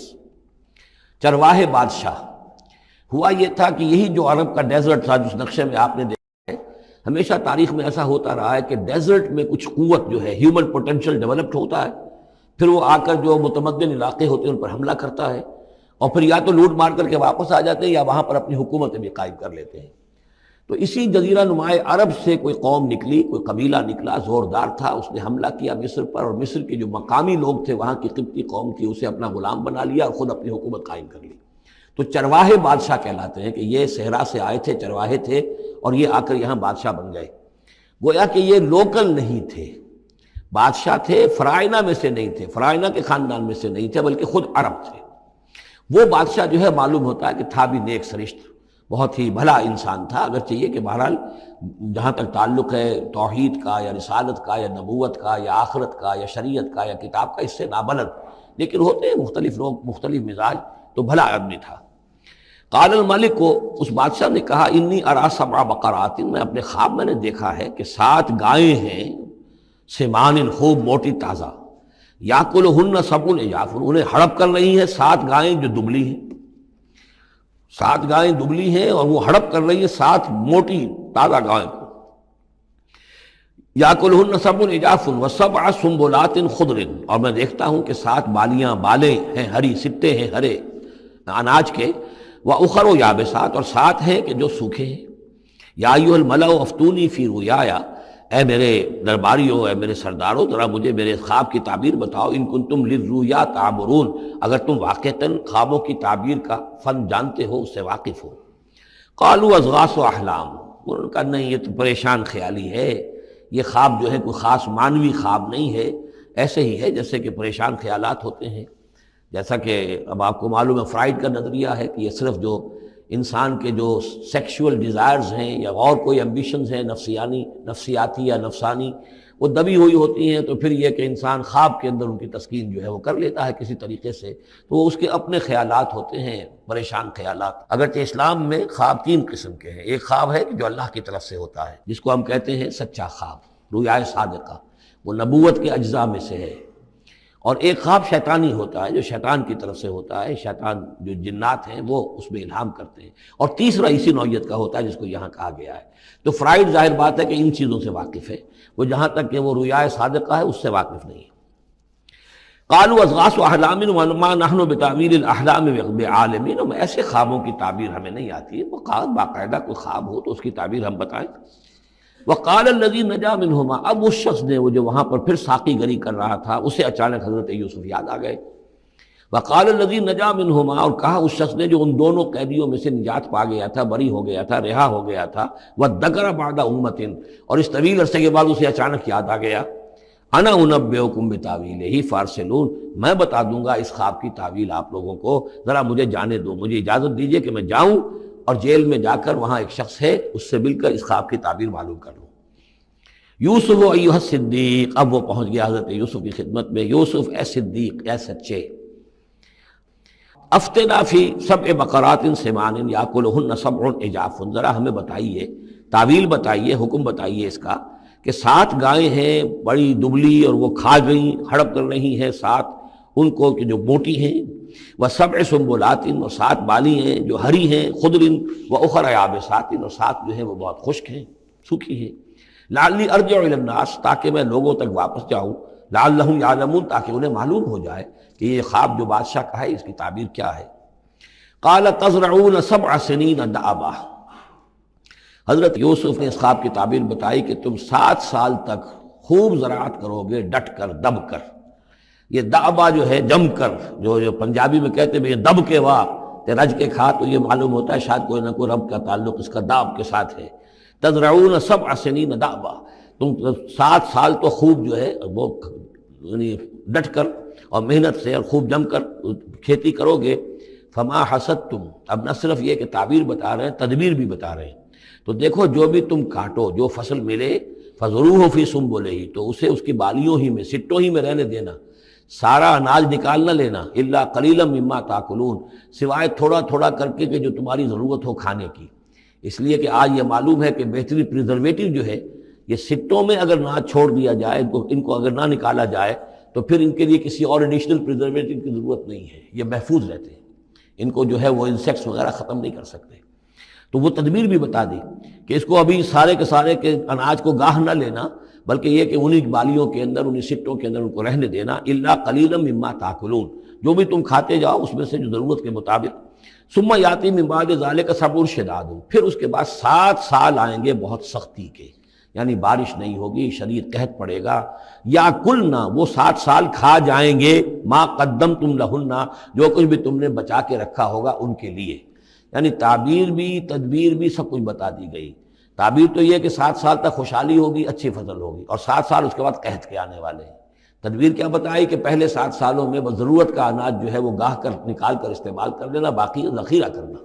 اور رہنے دینا اسی طرح اس کی بالیوں کے اندر، اور پھر جب وہ قحط کے دن ہو گئے تو اس پر گزارا کرنا۔ ثم یاتی من بعد ذالک، پھر اس کے بعد ایک سال آئے گا، سبع شداد یاکلن، وہ سال آئیں گے 7، یاکلن ما قدمتم لہن الا قلیلا ما تحسنون، جو تم نے رکھا ہوا ہوگا وہ تم کھاؤ، وہ کھا جائیں گے، سوائے اس کے کہ جو تم بیج کے لیے روک رکھو گے۔ ثم یاتی من بعد ذالک عام فیہ یغاث الناس، پھر ایک 7 سال کے بعد پھر آئے گا لوگوں پر ایک ایسا سال کہ خوب ان پر می برسے گا، وفیہ یعصرون، اور جب می برسے گا تو خوب انگور کی فصل بھی ہوگی، اور انگور کی فصل ہوگی تو پھر شراب بھی کشید ہوگی۔ وقال الملک اتونی بہ، اب یہ ساری بات سن کر بادشاہ نے کہا اس شخص کو تو میرے پاس لے کر آؤ، اتنا ذہین انسان ہے اور اتنا سمجھدار انسان ہے، اس کو تو یقیناً جیل میں نہیں ہونا چاہیے، میرے پاس ہونا چاہیے۔ فلما جاء الرسول، اور جب وہ ایلچی آیا حضرت یوسف کے پاس، قال ارجع الی ربک، انہوں نے کہا کہ دیکھو میں اس طرح یہاں سے نکلنے کو تیار نہیں۔ ظاہر بات ہے جب جیل میں ڈالا گیا تو کوئی تہمت تو لگی ہوگی، کوئی FIR تو کٹی ہوگی نا، آخر میں کوئی نہ کوئی الزام، کوئی جو خانہ پوری کی گئی تھی تو وہ تو ان کے اوپر داغ ہے، دھبا تو ہے۔ تو میں جب تک کہ بری ذمہ نہ ہو جاؤں اور بری نہ ہو جاؤں ان الزامات سے، جب تک کہ میرا دامن جو ہے صاف نہ ہو جائے، میں یہاں سے نکلنا نہیں چاہتا۔ فرمایا قال ارجع الی ربک فاسألہ، تو لوٹ جاؤ اپنے بادشاہ کے پاس، فاسألہ، اور ذرا اس سے جا کے پوچھو، ما بال النسوۃ اللاتی قطعن ایدیہن، ان عورتوں کا کیا مسئلہ تھا جنہوں نے اپنے ہاتھ کاٹ لیے تھے۔ ان ربی بکیدہن علیم، یقیناً میرا رب ان کی چالوں سے اور ان کے چرتروں سے خوب واقف ہے۔ قال فما خطبکن، اب بادشاہ نے طلب کر لیا سب کو، وہ بیگمات کو، اذ راوتن، ما خطبکن اذ راوتن یوسف عن نفسہ، کیا معاملہ تھا تم لوگوں کا، کیا حقیقت تھی اس کی جب کہ تم نے یوسف کو چاہا، تم سب نے چاہا کہ اسے تم پھسلا دو اور اسے تم گناہ پر آمادہ کرو۔ قلنا حاشا للہ ما علمنا علیہ من سوء، ان سب نے کہا کہ اللہ گواہ ہے ہم اس کے بارے میں ہمارے علم میں کوئی برائی نہیں ہے، اس کے نیت میں کوئی برائی، اس کی طرف سے کوئی اقدام، اس کی طرف سے کوئی غلط جو ہے کام قطعاً نہیں، جو بھی کچھ تھی غلطی وہ ہماری تھی۔ قالت امرأۃ العزیز، اب وہ اس امرأۃ العزیز نے بھی، جس کا نام زلیخا مشہور ہے، اس نے بھی کہا الآن حسس الحق، اب تو حق واضح ہو گیا، وہ جو بھی کچھ تھا اس کا پردہ چاک ہو گیا۔ انا راودتہ عن نفسہ، میں نے ہی اصل میں اس کو پھسلانا چاہا تھا، میں نے ہی اسے گناہ پر آمادہ کرنا چاہا تھا، وانہ لمن الصادقین، اور وہ بالکل سچا ہے، اس نے کوئی غلط بیانی نہیں کی ہے۔ ذالک لیعلم، یہ جملہ جو ہے اس کے بارے میں بہت سے اقوال ہیں کہ یہ کس کا قول ہے۔ ایک قول یہ ہے کہ یہ زلیخا ہی کا کلام بھی چل رہا ہے، یہ اس لیے کہ وہ اس کو معلوم ہو جائے، یعنی حضرت یوسف علیہ السلام کو، انی لم اخنہ بالغیب، کیونکہ حضرت یوسف اس وقت وہاں موجود نہیں تھے، ان کی غیر موجودگی میں اس نے اپنے گناہ کا اقرار کیا ہے کہ میں نے اس کے ساتھ خیانت نہیں کی ہے۔ اب بھی ہو سکتا تھا کہ وہ پھر کوئی بکواس کرتی اور غلط بات کہتی، لیکن نہیں، لم اخنہ بالغیب، تاکہ یوسف کے علم میں یہ بات آ جائے کہ میں نے یہاں اس کی غیر موجودگی میں کوئی خیانت نہیں کی ہے۔ وَأَنَّ اللَّهَ لَا يَهْدِي كَيْدَ الْخَائِنِينَ، اور یقیناً اللہ تعالیٰ جو ہے خیانت کرنے والوں کی چال کو کامیاب نہیں کرتا۔ وما ابرئ نفسی، اور یہ کہ میں اپنے آپ کو کوئی بہت یہ نہیں سمجھتی کہ میں مجھ سے گناہ سرزد نہیں ہو سکتا، میں اپنے نفس کو بری نہیں کہتی۔ ان النفس لامارۃ بالسوء، نفس جو ہے انسان کا وہ تو بدی کا حکم دیتا ہی ہے، الا ما رحم ربی، سوائے اس کے کہ جس پر اللہ کا رحم ہو گیا ہو۔ ان ربی غفور رحیم، یقیناً میرا رب جو ہے بہت غفور اور رحیم ہے۔ ایک تو یہ ترجمہ ہے اس رائے کے مطابق کہ یہ سارا کلام جو ہے اسی زلیخا کا ہے۔ اصل میں اسی اعتبار سے ہمارے ہاں وہ جو قصہ گو ہیں، یوسف زلیخا کے قصے ہیں، ان میں تو پھر مائی زلیخا کو بہت ولی اللہ بنا دیا گیا ہے، اور کوئی ایسی بات بھی نہیں ہو سکتا ہے کہ اس پورے دوران میں وہ عشق مجازی جو ہے اس کا وہ عشق حقیقی میں تبدیل ہو چکا ہو اور حقیقتاً ہدایت پر آ گئی ہو، اور جیسا اگر یہ کلام اسی کا ہے جیسے کہ بہت سے لوگ جو ہے مانتے ہیں ہمارے مفسرین میں سے، اسی کا کلام ہے۔ اب وہ اللہ کا ذکر جس طرح کر رہی ہے، میں نے اب جو ہے اس پر صحیح بات کہہ دی ہے، اللہ خائنوں کی بات کو راہیاب نہیں کرتا، اور میں اپنے نفس کو بری نہیں کہتی۔ یقیناً نفس جو ہے وہ تو انسان کو بدی کا حکم دیتا ہی ہے، الا ما رحم ربی۔ ایک رائے یہ ہے کہ اس کا قول تو ختم ہو گیا، انا راودتہ عن نفسہ وانہ لمن الصادقین۔ اس کے بعد یہ قول حضرت یوسف کا ہے کہ میں نے یہ کیوں چاہا، میں نے یہ چاہا کہ میری صفائی ہو جائے اور یہ سارا معاملہ کھل جائے۔ میں یہ نہیں چاہتا تھا کسی اور کی بے عزتی ہو، کسی اور کی عزت کے پردے چاک ہوں، لیکن یہ ضرور میں چاہتا تھا کہ وہ عزیز مصر یہ جان لیتا کہ میں نے کوئی خیانت نہیں کی ہے اس کے معاملے کے اندر، اور اس کے گھر میں اور اس کی عزت پر یا کسی اور کی عزت پر میں نے کبھی کوئی بری نگاہ نہیں ڈالی ہے، اور اللہ تعالیٰ خائنوں کو راہیاب نہیں کرتا۔ باقی میں خود بھی، چاہے اللہ انسان نبی بھی ہو، لیکن یہ کہ نفس جو ہے جیسا کہ حضور فرماتے ہیں کہ اوصیکم ونفسی بتقوی اللہ، میں تم لوگوں کو بھی حکم دیتا ہوں کہ اللہ کا تقوی اختیار کرو، اپنے نفس کو بھی حکم دیتا ہوں۔ تو حضرت یوسف کا بھی یہ قول ہو سکتا ہے کہ میں بھی اپنے نفس کو بری نہیں سمجھتا، میں یہ نہیں سمجھتا، ہو سکتا ہے اللہ تعالیٰ کی طرف سے خصوصی حفاظت میری نہ ہوتی تو میں کسی غلط حرکت میں مبتلا ہو ہی جاتا۔ وما ابرئ نفسی ان النفس لامارۃ بالسوء، نفس تو یقیناً حکم دینے والا ہے بدی کا، الا ما رحم ربی، سوائے اس کے جو اللہ فیصلہ کر دے اور رحم فرمائے۔ ان ربی غفور رحیم۔ وقال الملک اتونی بہ، اب بادشاہ نے فیصلہ کن انداز میں کہا ٹھیک ہے اس کو لے آؤ میرے پاس، استخلصہ لنفسی، اسے تو میں اپنا خاص مصاحب بنا لوں گا۔ بادشاہوں کے مصاحبین خصوصی ہوتے تھے جو بہت وقت ان کے ساتھ گزارتے تھے، ان کے ساتھ ہی قریب رہتے ہوں۔ فلما کلمہ، تو اب جب حضرت یوسف آ گئے دربار میں اور بادشاہ نے بات کی ان سے، قال انک اليوم لدینا مکین امین، تو بادشاہ نے کہا کہ آج کے دن سے آپ ہمارے پاس جو ہوں گے بڑی عزت والے اور معتبر انسان ہوں گے، اب آپ کی حیثیت جو ہے بہت اونچی ہوگی اس معاشرے کے اندر، ہمارے بڑے درباریوں میں آپ کا شمار ہوگا۔ قال اجعلنی علی خزائن الارض، ادھر حضرت یوسف کو یہ خیال تھا کہ بہت بڑی جو ہے مصیبت اس قوم کے اوپر آنے والی ہے، تو اس کے لیے انہوں نے فوری طور پر جو مطالبہ کیا وہ یہ تھا کہ مجھے زمین کے خزانوں پر مقرر کر دو، یعنی یہ کہ زراعت کا وزیر بنا دو یا چیف سیکرٹری بنا دو یا وزیر خزانہ بنا دو، کہ معیشت پوری میرے کنٹرول میں ہو، اس لیے کہ اس ملک کے اوپر جو آنے والے ہیں حالات وہ بہت ہی نازک ہیں، اور اگر اس کے لیے صحیح بندوبست نہ کیا گیا تو نہ صرف اس ملک کے لیے بلکہ آس پاس کے علاقے کے لیے بھی بہت خوفناک صورت پیدا ہو جائے گی۔ اس لیے کہ اصل میں یہ مصر ہی تھا کہ جو گرینری تھا اس پورے علاقے کے لیے، باقی آپ کو معلوم ہے اس کے بائیں طرف جو ہے مغرب میں بھی صحرا ہے، دائیں طرف بھی صحرا ہے، صحرا سینا ہے، تو یہ تو یہی علاقہ تھا کہ جس سے اناج وغیرہ پیدا ہوتا تھا، تو پورے علاقے کے لیے کفالت جو تھی اس کی زراعت جو ہے وہ یہیں سے ہوتی تھی۔ تو اس پورے علاقے پر بہت زبردست قحط آیا ہے، بہت زبردست قحط آیا ہے بعد میں۔ تو انہوں نے فرمایا کہ مجھے ان زمانوں کے ان سارے زمین کے جو خزانے ہیں اس پر مختار بنا دو۔ انی حفیظ علیم، میں حفیظ بھی ہوں، حفاظت کرنے والا ہوں، علیم بھی ہوں، جاننے والا ہوں، ماہر ہوں، میں یہ سارا بندوبست ٹھیک کروں گا۔ وَكَذَلِكَ مَكَّنَّا لِيُوسُفَ فِي الْأَرْضِ، اس طرح ہم نے یوسف کو تمکن عطا کیا زمین میں۔ يَتَبَوَّأُ مِنْهَا حَيْثُ يَشَاءُ، اب تو وہ جہاں چاہے وہاں ٹھکانہ بنا دے۔ اب مصر کی حکومت جو ہے پہلے تو اللہ تعالیٰ نے وہاں سے لا کر بدوی زندگی سے لا کر متمدن زندگی کے عین گڑھ میں مجدھار میں پہنچا دیا، عزیز مصر کے گھر میں پہنچا دیا۔ اب اس سے اگلا رتبہ جو ہوا ہے وہ تو یہ ہے کہ بہت ہی اونچا مقام و مرتبہ ہو گیا، اب خود وہ عزیز بن گئے، بہت بڑے ان کے پاس کے بڑے اختیارات ہوں۔ وَكَذَلِكَ مَكَّنَّا لِيُوسُفَ فِي الْأَرْضِ يَتَبَوَّأُ مِنْهَا حَيْثُ يَشَاءُ، وہ جہاں چاہے جگہ پکڑے، نصیب برحمتنا من نشاء، ہم اپنی رحمت دیتے ہیں جس کو چاہتے ہیں، ولا نضيع اجر المحسنین، اور نیکوکاروں کا اجر ہم ضائع نہیں کرتے، ولاجر الآخرۃ خیر للذین آمنوا، باقی یہ کہ اصل میں جو آخرت کا اجر ہے وہ تو بہت ہی بہتر ہے ان کے حق میں جو ایمان لائیں اور جو تقویٰ کی روش اختیار کیے رہے ہوں۔ وَكَانُوا يَتَّقُونَ وَجَاءَ إِخْوَةُ یوسف، اب پھر دیکھیے کئی سال کی بات ہے، اب 7 سال گزر گئے جس میں کہ اچھی فصل ہوئی، حضرت یوسف نے بندوبست کیا، سٹوریج کیا، بہت بڑا جو ہے انہوں نے سٹور کر لیا گندم کا یا جو بھی اس وقت کا اناج تھا۔ اب وہ دوسرے 7 سال شروع ہو چکے ہیں، قحط پڑا ہوا ہے، اب دور دراز سے لوگ آتے ہیں مصر میں غلہ لینے کے لیے، یہاں راشن مقرر کر دیا گیا ہے، ہر خاندان کو ایک اونٹ کے اوپر جتنا سامان آ سکتا ہے، جتنا آ سکتا ہے ایک بورا جو اونٹ کی پیٹھ پر لگ سکتا ہو، 1 سال کے لیے وہ راشن ہے اس کا۔ تو لوگ آتے تھے باہر سے بھی، جو بھی قیمت دے سکتے تھے، جو کچھ ان کے پاس ہوتا تھا وہ دیتے تھے اور یہاں سے وہ راشن لے کر جاتے تھے، یہ نظام جو ہے وہاں چل پڑا ہے۔ اب گویا کہ یوں سمجھیے کہ لگ بھگ 10 سال کا فصل ہے ان دونوں رکوعوں کے مضمون کے درمیان۔ وجاء اخوۃ یوسف، اب یہ مشرقی کی طرف سے اب یہ یوسف، حضرت یوسف کے جو بھائی ہیں وہ بھی آئے ہیں، اور ان میں سے 10 آئے ہیں، 11واں نہیں آیا۔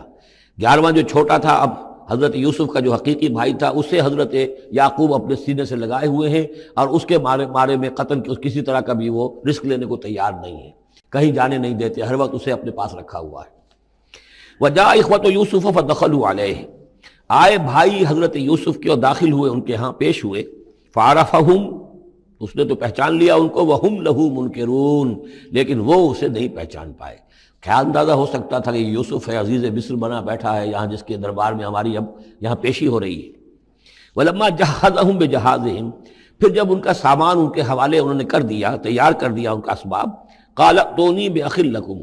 انہوں نے یہ کہہ کر کہ ایک اور بھائی بھی ہمارا ہے، اس کا بھی خاندان ہے، اس کی فیملی ہے، اس کے لیے بھی آپ ہمیں ایک اونٹ جو راشن کا ہے وہ اتنا جو ہے ایک اونٹ کا بورا وہ ہمیں دیجئے۔ ان کا لائے کیوں نہیں ساتھ؟ تم تو 10 آئے ہو، وہ 11واں کہاں ہے؟ اچھا اگر ہے تمہارا 11واں بھائی، ایک علیحدہ فیملی ہے، تو ایک اور اونٹ، ایک اور راشن جو ہے ایک اور فیملی کا میں تمہیں دے دیتا ہوں، لیکن اب جب آؤ تو اس کو ساتھ لے کے آنا۔ قال ائتونی باخ لکم من ابیکم، اب جب آؤ گے تو اپنے بھائی کو جو تمہارے والد سے تمہارا بھائی ہے، ماں سے نہیں ہے، تمہارا جو باپ سے بھائی ہے، الا ترون انی اوفی الکیل، کیا تم دیکھتے نہیں ہو کہ میں پیمانے پورے بھر کر دیتا ہوں، وانا خیر المنزلین، اور جو باہر سے آنے والے یہ مہمان آ رہے ہیں میں ان کی خاطر مدارات کرتا ہوں، میں بہتر مہمان نوازی کرتا ہوں۔ فَإِن لَمْ تَأْتُونِی، اور اگر نہیں لے کر آؤ گے اس کو، بہی فلا کیل لکم عندی، تو پھر اس کے حصے کا جو راشن ہے وہ میں تمہیں نہیں دوں گا، وہی جو یہاں آئے وہ اپنے حصے کا راشن لے جائے۔ ولا تقربون، اور پھر میرے قریب نہ آنا، اس سے پھر یہ کہ آپ نے اظہار ناراضگی بھی فرمایا۔ قالوا سنراود عنہ اباہ، انہوں نے کہا کہ کوشش تو ہم کریں گے ابا جان کو کسی طریقے سے پھسلانے کی، وَإِنَّا لَفَاعِلُونَ، کچھ کر ہی گزریں گے انشاءاللہ، لے آئیں گے۔ وَقَالَ لِفِتْيَانِهِ، اور حضرت یوسف نے اپنے جو نوجوان کام کرنے والے تھے، چھوکرے جن کو کہا گیا، ان سے کہہ دیا، اجعلوا بضاعتهم فی رحالہم، یہ جو پونجی لے کر آئے تھے، ظاہر بات ہے کہ دیہات سے آئے، کیا لے کر آئے ہوں گے؟ کچھ اون لے آئے ہوں گے، بھیڑیں بکریاں جو پالی ہوئی ہیں تو اس کی کچھ اون لے آئے، یا کوئی اس طرح کی چیزیں جو دیہات سے لا کر اور یہ شہر میں اب اس کو پیش کر رہے ہیں تاکہ اس کے عوض انہیں غلہ دیا جائے۔ تو فرمایا جعلوا بضاعتهم فی رحالہم، یہ ان کے اسباب میں ان کا جو سارا سامان ہے جو یہ لے کر آئے تھے، یہ پونجی، یہ بھی واپس کر دو، اسی میں رکھ دو، جب اس میں گیہوں بھرو گے ان کے کجاووں کے اندر وہ سامان بھی رکھ دینا۔ لعلہم یعرفونہا، تاکہ وہ پہچانیں اس کو اور میرے اس احسان کو سمجھیں جا کر، اذا انقلبوا الی اہلہم، جبکہ وہ اپنے اہل و عیال میں واپس پہنچیں گے، لعلہم یرجعون، تو شاید کہ پھر وہ میرے اس احسان کو بھی مانتے ہوئے پھر وہ دوبارہ آئیں۔ فلما رجعوا الی ابیہم، تو جب یہ پہنچے لوٹے اپنے والد کے پاس، حضرت یعقوب کے پاس، قالوا یا ابانا منع منا الکیل، انہوں نے کہا ابا جان ہم سے ایک پیمانہ روک لیا گیا ہے، ایک خاندان کا راشن جو ہے وہ روک لیا گیا ہے، فارسل معنا اخانا، تو اب آئندہ جو ہے آئندہ سال ہمارے ساتھ ہمارے بھائی کو بھیجیے، نقتل، تاکہ ہم اس کی بھرتی بھی لے آئیں، اس کا راشن بھی لے آئیں، وَإِنَّا لَهُ لَحَافِظُونَ، اور ہم اس کی پوری حفاظت کریں گے۔ قَالَ هَلْ آمَنُكُمْ عَلَيْهِ، حضرت یعقوب نے فرمایا کیا میں تم پر اعتبار کروں اس کے بارے میں؟ هل آمنکم علیہ الا کما امنتکم علی اخیہ من قبل، کیا اسی طرح تمہارے اوپر میں اعتبار کر لوں جیسے کہ میں نے اس کے بھائی یوسف کے بارے میں تم پر پہلے جو ہے وہ اعتماد کیا تھا؟ فاللہ خیر حافظہ، ویسے تو اللہ تعالیٰ ہی ہے بہترین محافظ، وہو ارحم الراحمین، اور وہی ہے تمام رحم کرنے والوں میں سب سے بڑھ کر رحم کرنے والا۔ وَلَمَّا فَتَحُوا مَتَاعَهُمْ وَجَدُوا بِضَاعَتَهُمْ رُدَّتْ إِلَيْهِمْ، جب انہوں نے اپنا سامان کھولا، کجاوے کھولے، تو انہوں نے یہ دیکھا کہ ان کی پونجی بھی انہیں لوٹا دی جو انہوں نے قیمت کے طور پر دی تھی۔ قَالُوا يَا أَبَانَا مَا نَبْغِي، وہ پکار اٹھے ابا جان ہمیں کیا چاہیے، هَذِهِ بِضَاعَتُنَا رُدَّتْ إِلَيْنَا، یہ ہماری پونجی بھی ہمیں لوٹا دی گئی ہے۔ وَنَمِيرُ أَهْلَنَا، ہم جائیں گے اپنے اہل و عیال کے لیے کھانے کا بندوبست کریں گے، وہاں سے راشن لائیں گے، وہاں سے غلہ لے کر آئیں گے۔ نحفظ أخانا، اپنے بھائی کی ہم 10 ہیں اس کی حفاظت کریں گے۔ وَنَزْدَادُ كَيْلَ بَعِيرٍ، اور ایک اونٹ کی جو کجاوا جو ہے، اونٹ کا جو بورا ہے وہ ہم لے کر آئیں گے مزید۔ ذَلِكَ كَيْلٌ يَسِيرٌ، یقیناً یہ بڑی آسان شے ہے جو ہمیں مل جائے گی۔ قَالَ لَنْ أُرْسِلَهُ مَعَكُمْ، حضرت یعقوب نے کہا ہرگز نہیں بھیجوں گا میں اسے تمہارے ساتھ۔ حتیٰ تو نے موثقا من اللہ، یہاں تک کہ تم بڑی گاڑھی قسم کھاؤ میرے سامنے اللہ کی، لَتَأْتُونَنِي بِهِ، کہ تم لازماً اسے لے کر آؤ گے واپس، إِلَّا أَن يُحَاطَ بِكُمْ، اللہ یہ کہ تم سب کو گھیرے میں لے لیا جائے، کوئی ایسی مصیبت آ جائے تم سب ہلاک ہو جاؤ، ہو سکتا ہے کہیں تم سب کو ہی پکڑ کے قید کر دیا جائے، وہ اور بات ہے، لیکن بصورت دیگر تمہیں اس کو لانا ہوگا واپس۔ فَلَمَّا آتَوْهُ مَوْثِقَهُمْ، تو اب جب انہوں نے اپنی قسم کھا لی اور دے دی اپنا عہد و قول و قرار، قال اللہ علی ما نقول وکیل، تو حضرت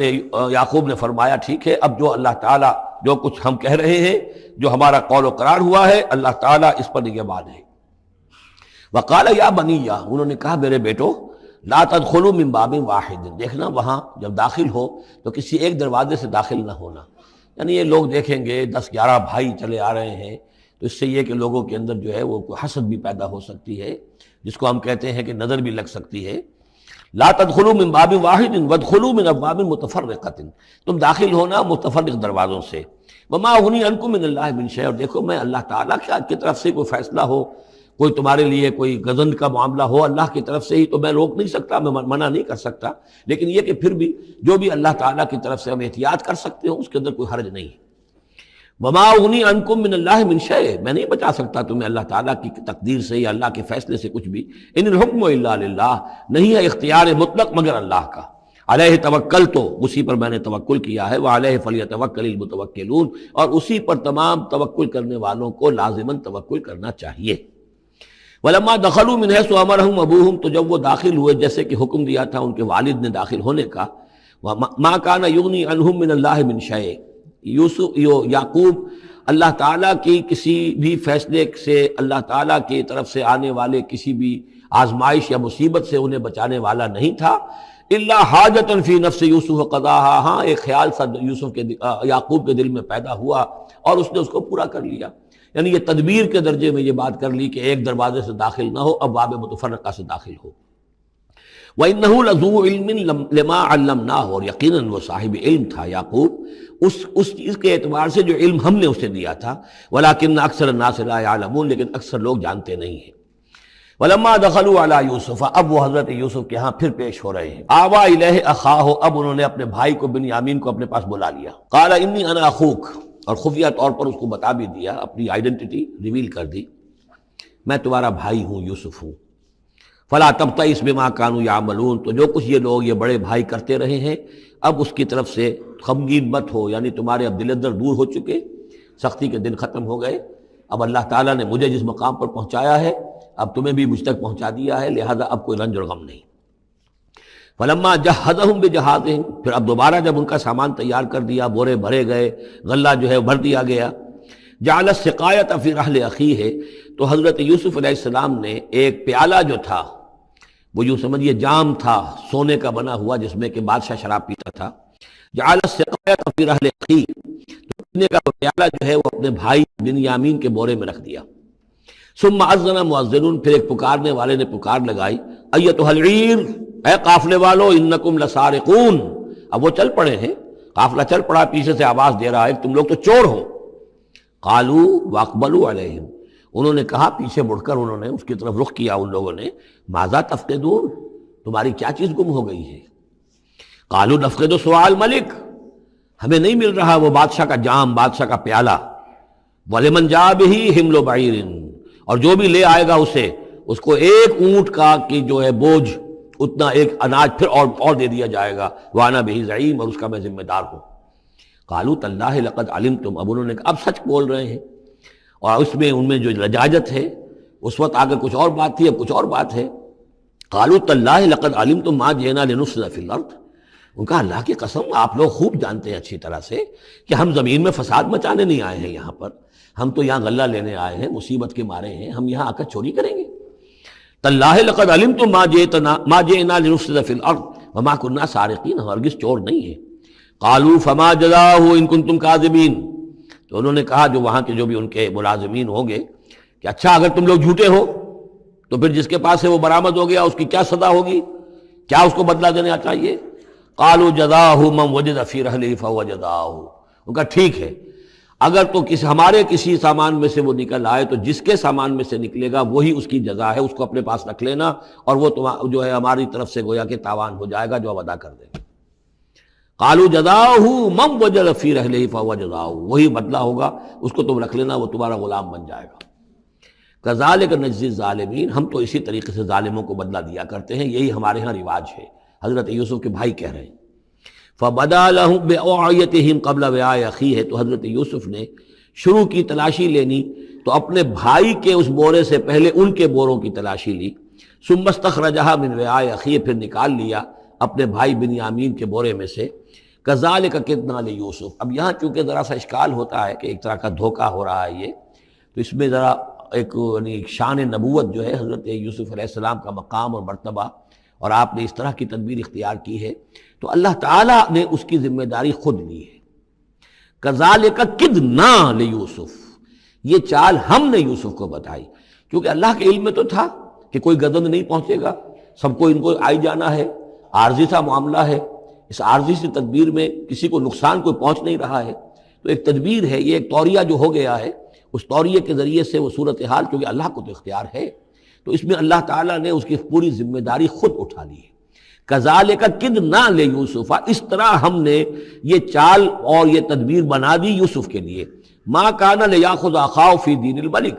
ان کے لیے یہ ممکن نہیں تھا کہ اپنے بھائی کو روک سکتے اپنے پاس بادشاہ کے دین کے اعتبار سے، یعنی اس وقت ملک میں جو بادشاہ کا دین تھا، دین سے مراد نظام ہے، یہ نوٹ کیجئے، یہ جگہ بہت اہم ہے قرآن کی۔ دین کسے کہتے ہیں؟ نظام کو۔ بادشاہی نظام ہے تو وہ دین الملک، بادشاہ کا نظام ہے۔ بادشاہ جو ہے ساورن ہے، اس کا حکم جو ہے وہ قانون ہے، وہ جو چاہے حکم دے، اس کا معاملہ جو ہے وہ سارا اختیار مطلق اس کا ہے، پورا نظام سلطنت و مملکت اس کے تابع، یہ دین الملک۔ اور دین اللہ کیا ہے؟ اللہ کی ساورنٹی مان کر پورا نظام زندگی اس کے تابع کر دیا جائے، یہ دین اللہ ہے۔ اذا جاء نصر اللہ والفتح ورأیت الناس يدخلون فی دین اللہ افواجا، تو دین الملک اور دین اللہ۔ اور آج کا دین کون سا ہے؟ دین الجمہور، پاپولر ساورنٹی، حاکمیت عوام کی، وہ اپنے نمائندوں سے جو چاہیں قانون سازی کریں، جس چیز کو چاہیں جائز قرار دے دیں، جس چیز کو چاہیں ناجائز قرار دے دیں۔ یہ دین الجمہور ہے جو کفر ہے، شرک ہے۔ دین اللہ ہے اسلام، کہ اللہ کی ساورنٹی، حاکمیت اس کی، مسلمانوں کی خلافت، قانون جو ہے اللہ کا۔ البتہ جہاں اللہ کی طرف سے کوئی واضح حکم نہیں ہے وہاں مسلمان باہمی مشورے سے مباحات میں سے کسی شے کو اختیار کرنے میں چاہے میجورٹی ووٹ کے ذریعے سے فیصلہ کر لے، کوئی حرج نہیں، یہ دین اللہ ہوگا۔ تو ظاہر بات ہے کہ مصر جو سب نظام تھا، بادشاہ کا نظام تھا، اس کا قانون تھا، اور حضرت یوسف جو بادشاہ نہیں تھے، اس قانون کو وہ بدل نہیں سکتے تھے۔ وہ جو بھی اختیار تھا ان کا اپنے خاص شعبے سے متعلق تھا، وہ زراعت کا شعبہ تھا یا خوراک کا شعبہ تھا، اس میں تو مختار مطلق تھے، لیکن یہ کہ وہاں کا قانون اور دستور جو تھا اس میں دخل اندازی نہیں کر سکتے تھے، یہ باہر کے لوگوں کو وہاں روکنا ان کے لیے ممکن نہیں تھا۔ کذالک کدنا لیوسف ما کان لیاخذ اخاہ فی دین الملک، ان کے لیے ممکن نہیں تھا کہ اپنے بھائی کو بادشاہ کے قانون اور نظام کے تحت اپنے پاس روک سکتے، الا یشاء اللہ، سوائے اس کے جو اللہ چاہے۔ اللہ نے یہ تدبیر اختیار کی، اور اس طریقے سے بنیامین خود ان کے بھائیوں کے منہ سے یہ لفظ نکل گیا، اور ظاہر بات ہے یہ بھی اللہ تعالیٰ کے انگلیوں کے مابین ہے تمام انسانوں کے دل، جسے چاہتا ہے پھیر دیتا ہے کہ ٹھیک ہے جس کے کجاوے میں سے اور جس کے بورے میں سے نکل آئے وہ پیالہ رکھ لینا تم۔ لہذا ان کے کہنے کے مطابق اب بنیامین حضرت یوسف کے پاس رہ گئے، نرفع درجات من نشاء، ہم درجے بلند کرتے ہیں جن کے چاہتے ہیں، وفوق کل ذی علم علیم، اور ہر صاحب علم کے اوپر کوئی اور صاحب علم بھی ہے، یعنی علماء کے بھی درجات ہیں اور ایک سے ایک بڑھ کر علم رکھنے والے ہیں، اور پھر سب سے بڑا عالم وہ اللہ خود ہے۔ قالوا ان یسرق فقد سرق اخ له من قبل، اب ان کی دیکھیے وہ ابھی تک ان کی طبیعت کے اندر وہ ہلکا پن جو ہے، زیادہ سخت لفظ میری زبان پر آ رہا تھا، ہلکا پن باقی ہے۔ انہوں نے کہا اچھا اس نے چوری کی ہے تو اس کا ایک بھائی اور بھی تھا، یعنی یوسف، اس نے بھی چوری کی تھی۔ یہ ایسے ہی ہیں، یہ دونوں بھائی جو ہیں یہ اسی قسم کے ہیں۔ ان یسرق فقد سرق اخ له من قبل، اس کا ایک بھائی اور بھی تھا، اس نے بھی چوری کی تھی۔ فاسرھا یوسف فی نفسہ، تو اسے چھپائے رکھا یوسف نے اپنے جی میں، فوراً اس کے اوپر ریٹارٹ نہیں کیا۔ ولم یبدھا لہم، اور اس کو ظاہر نہیں کیا ان پر، اپنے دل میں انہوں نے کہا قال انتم شر مکانا، تم ہو بدترین لوگ، یہ تم جو ہے اس پر ہی چوری کا الزام تو خیر لگی گیا، وہ تو اللہ کی تدبیر سے میں نے خود لگوایا ہے، لیکن مجھ پر بھی لگا رہے ہو کہ اس کے بھائی نے بھی چوری کی تھی،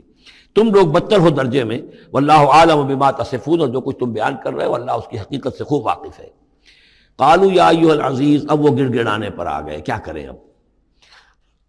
ابا جان سے حضرت یعقوب علیہ السلام سے تو پختہ وعدہ کر کے آئے تھے، قسمیں کھا کے آئے تھے۔ قالوا یا ایھا العزیز ان لہ ابا شیخا کبیرا، اے مختار مطلق، اے ان معاملات کے اندر اختیار رکھنے والے، اے عزیز، ان لہ ابا شیخا کبیرا، اس کا بنیامین کا باپ جو ہے بہت بوڑھا ہے، ضعیف ہے۔ فخذ احدنا مکانہ، ہم میں سے کسی کو اس کی جگہ پر روک لے، بدل دے، اس کو جانے دے اور ہم میں سے کسی کو رکھ لے۔ انا نراک من المحسنین، ہم دیکھتے ہیں کہ تم تو بڑے ہی نیک انسان ہو۔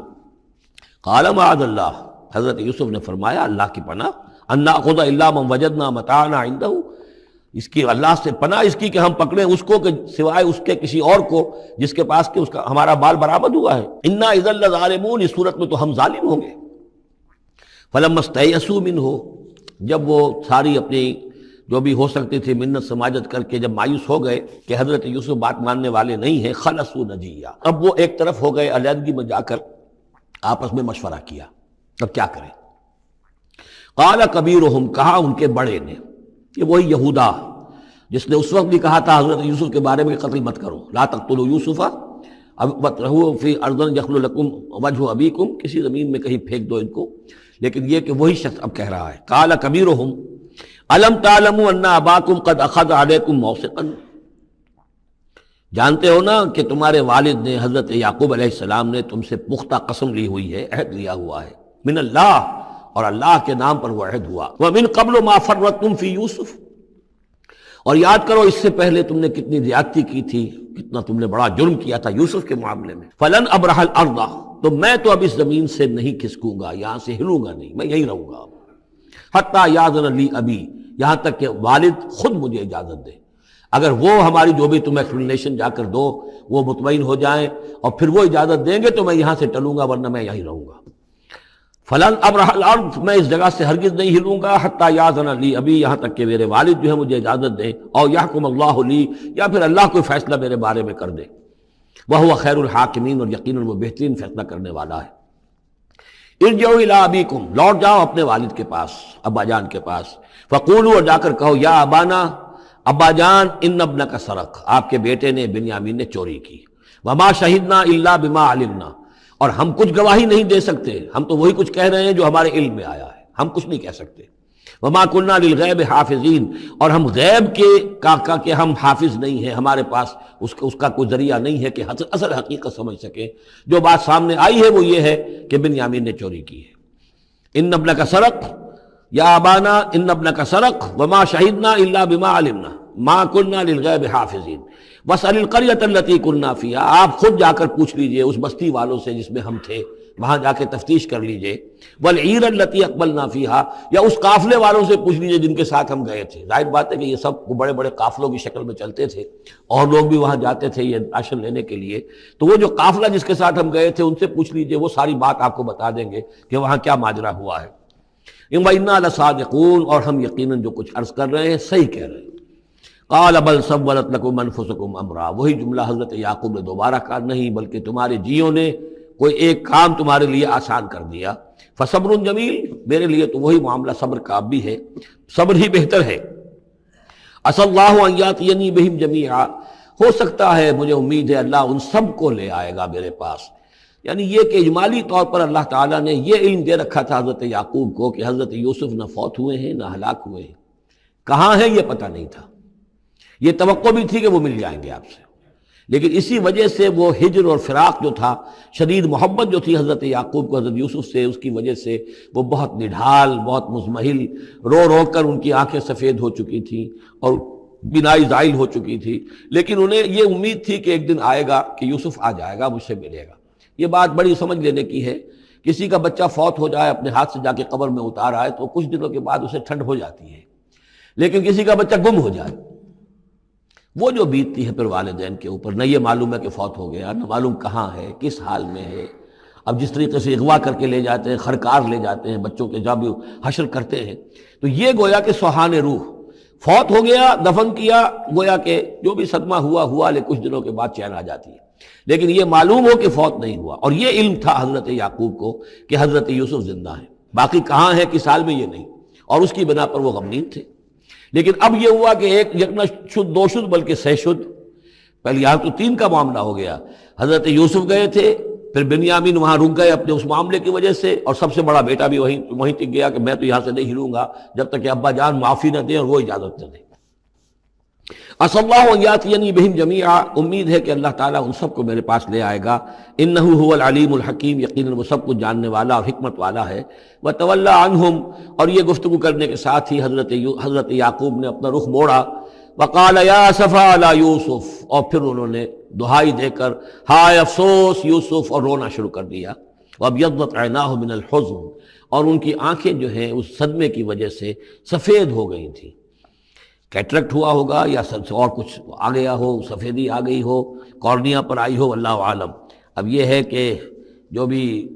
اسپیشلسٹ ہیں آئیز کے، انہیں سوچنا چاہیے کہ صدمے کا اثر جو ہے آنکھوں پر اگر ہو تو کس نوعیت سے آیا، اس کا جو لینز متاثر ہوتا ہے یا کارنیا متاثر ہوتا ہے۔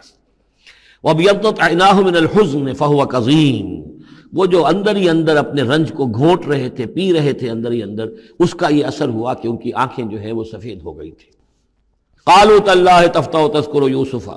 انہوں نے کہا ابا جان خدا کی قسم آپ تو یاد ہی کرتے رہیں گے یوسف کو، آپ اس کا خیال دل سے نکلنے نہیں دیں گے، حتی یکتکون حربا، یہاں تک کہ آپ یا تو گھل جائیں گے اسی صدمے میں، اور تکون من الحالکین، یا فوت ہو جائیں گے۔ قال انما اشکو بثی وحزنی الی اللہ، حضرت یعقوب نے فرمایا میں اپنا اضطراب اور اپنا غم اور اپنا رنج اپنے رب کے سامنے ظاہر کر رہا ہوں، میں نے تم سے تو کچھ نہیں کہا، میں نے تمہیں کوئی لان تان نہیں کی، تم پر کوئی باس پرس نہیں کی، میں تم سے کیا کہہ رہا ہوں، انما اشکو بثی وحزنی الی اللہ، اللہ کے ساتھ بات کر رہا ہوں۔ یہی الفاظ ہیں جو حضور نے طائف میں کہے تھے، اللہم الیک اشکو ضعف قوتی وقلت حیلتی وہوانی علی الناس، اے اللہ تیری ہی جناب میں فریاد لے کر آیا ہوں، شکوہ لے کر آیا ہوں، شکایت لے کر آیا ہوں اپنے مسائل کی کمی کا، اپنی قوت کی کمی کا، اور جو لوگوں کے سامنے توہین ہو رہی ہے اس کا کہاں جاؤں، کس کے پاس، الی من تکلنی، مجھے کس کے حوالے کر دیا ہے۔ انما اشکو بثی وحزنی الی اللہ واعلم من اللہ ما لا تعلمون، اور مجھے اللہ کی طرف سے ان چیزوں کا علم حاصل ہے جو تمہیں حاصل نہیں ہے، یعنی یہی اجمالی طور پر کہ حضرت یوسف زندہ ہیں، فوت نہیں ہوئے۔ یا بنی اذهبوا، اے میرے بیٹو جاؤ، فتحسسوا من یوسف واخیہ، جاؤ تلاش کرو یوسف کو بھی اس کے بھائی کو بھی، ولا تیأسوا من روح اللہ، اور اللہ کی رحمت سے اور اللہ کے فضل سے مایوس نہ ہو، انہ لا ییأس من روح اللہ الا القوم الکافرون، یقیناً اللہ تعالیٰ کی عنایتوں سے مایوس تو وہی ہوتے ہیں کہ جو کافر ہوتے ہیں، جو صاحب ایمان ہے وہ اللہ تعالیٰ کی رحمت سے کبھی مایوس نہیں ہوتا۔ فلما دخلوا علیہ، اب جب یہ پہنچے ہیں اگلے سال، داخل ہوئے حضرت یوسف کے ہاں پیش ہوئے، قالوا یا ایھا العزیز، اب انہوں نے کہا اے عزیز مصر، اے مختار مطلق اس راشن کا اور اس غلے کا، مسنا و اہلنا ضر، ہم پر اور ہمارے اہل و عیال پر بڑی سختی آ گئی ہے، یعنی اب قحط کی شدت، ظاہر بات ہے قحط کی شدت ہے تو جانور بھی مر گئے، اب نہ اون ہے نہ کچھ اور ہے، ورنہ پہلے یہ کچھ اون لے آتے تھے، کچھ اور سامان لے آتے تھے، جا کر کچھ تو بدل دیں، کچھ تو قیمت دیں، وہاں سے غلہ لینا ہے، تو اب تو ہمارے پاس کچھ بھی نہیں ہے، ہم تو خالی ہاتھ حاضر ہو گئے۔ یا ایھا العزیز مسنا واہلنا الضر وجئنا ببضاعۃ مزجاۃ، اب جو ہم لے کر آئے ہیں پونجی بہت ہی ناقص ہے، بہت کم ہے، وہ اس غلے کی قیمت نہیں بن سکتی۔ فَأَوْفِ لَنَا الْكَيْلَ، لیکن اس کے باوجود ہمارے لیے پیمانے پورے بھرتی کر کے دیجئے، پوری طریقے سے ہمیں راشد دیجئے، وَتَصَدَّقْ عَلَيْنَا، اب تو خیرات کیجئے ہم پر، ہم خیرات کے مستحق ہو چکے ہیں، ہم صدقے کے مستحق ہو چکے ہیں۔ ان اللہ یجزی المتصدقین، یقیناً اللہ تعالیٰ صدقہ دینے والوں کو پسند کرتا ہے اور ان کو جزا دے گا۔ اب یہاں جو ہے یہ آخری بات ہو گئی کہ حضرت یوسف علیہ السلام بھی اپنے بھائیوں کو اس خستہ حالی میں دیکھ کر پھر مزید جو ہے ضبط نہیں کر سکے اور انہوں نے اپنی آئیڈینٹی ڈسکلوز کی۔ قال هل علمتم ما فعلتم بيوسف واخيه، اب حضرت یوسف پوچھتے تمہیں یاد ہے کچھ تم نے کیا کیا تھا یوسف اور اس کے بھائی کے ساتھ؟ یہ وہی جو اللہ تعالیٰ نے فرمایا تھا کہ جب وہ جمع ہوئے تھے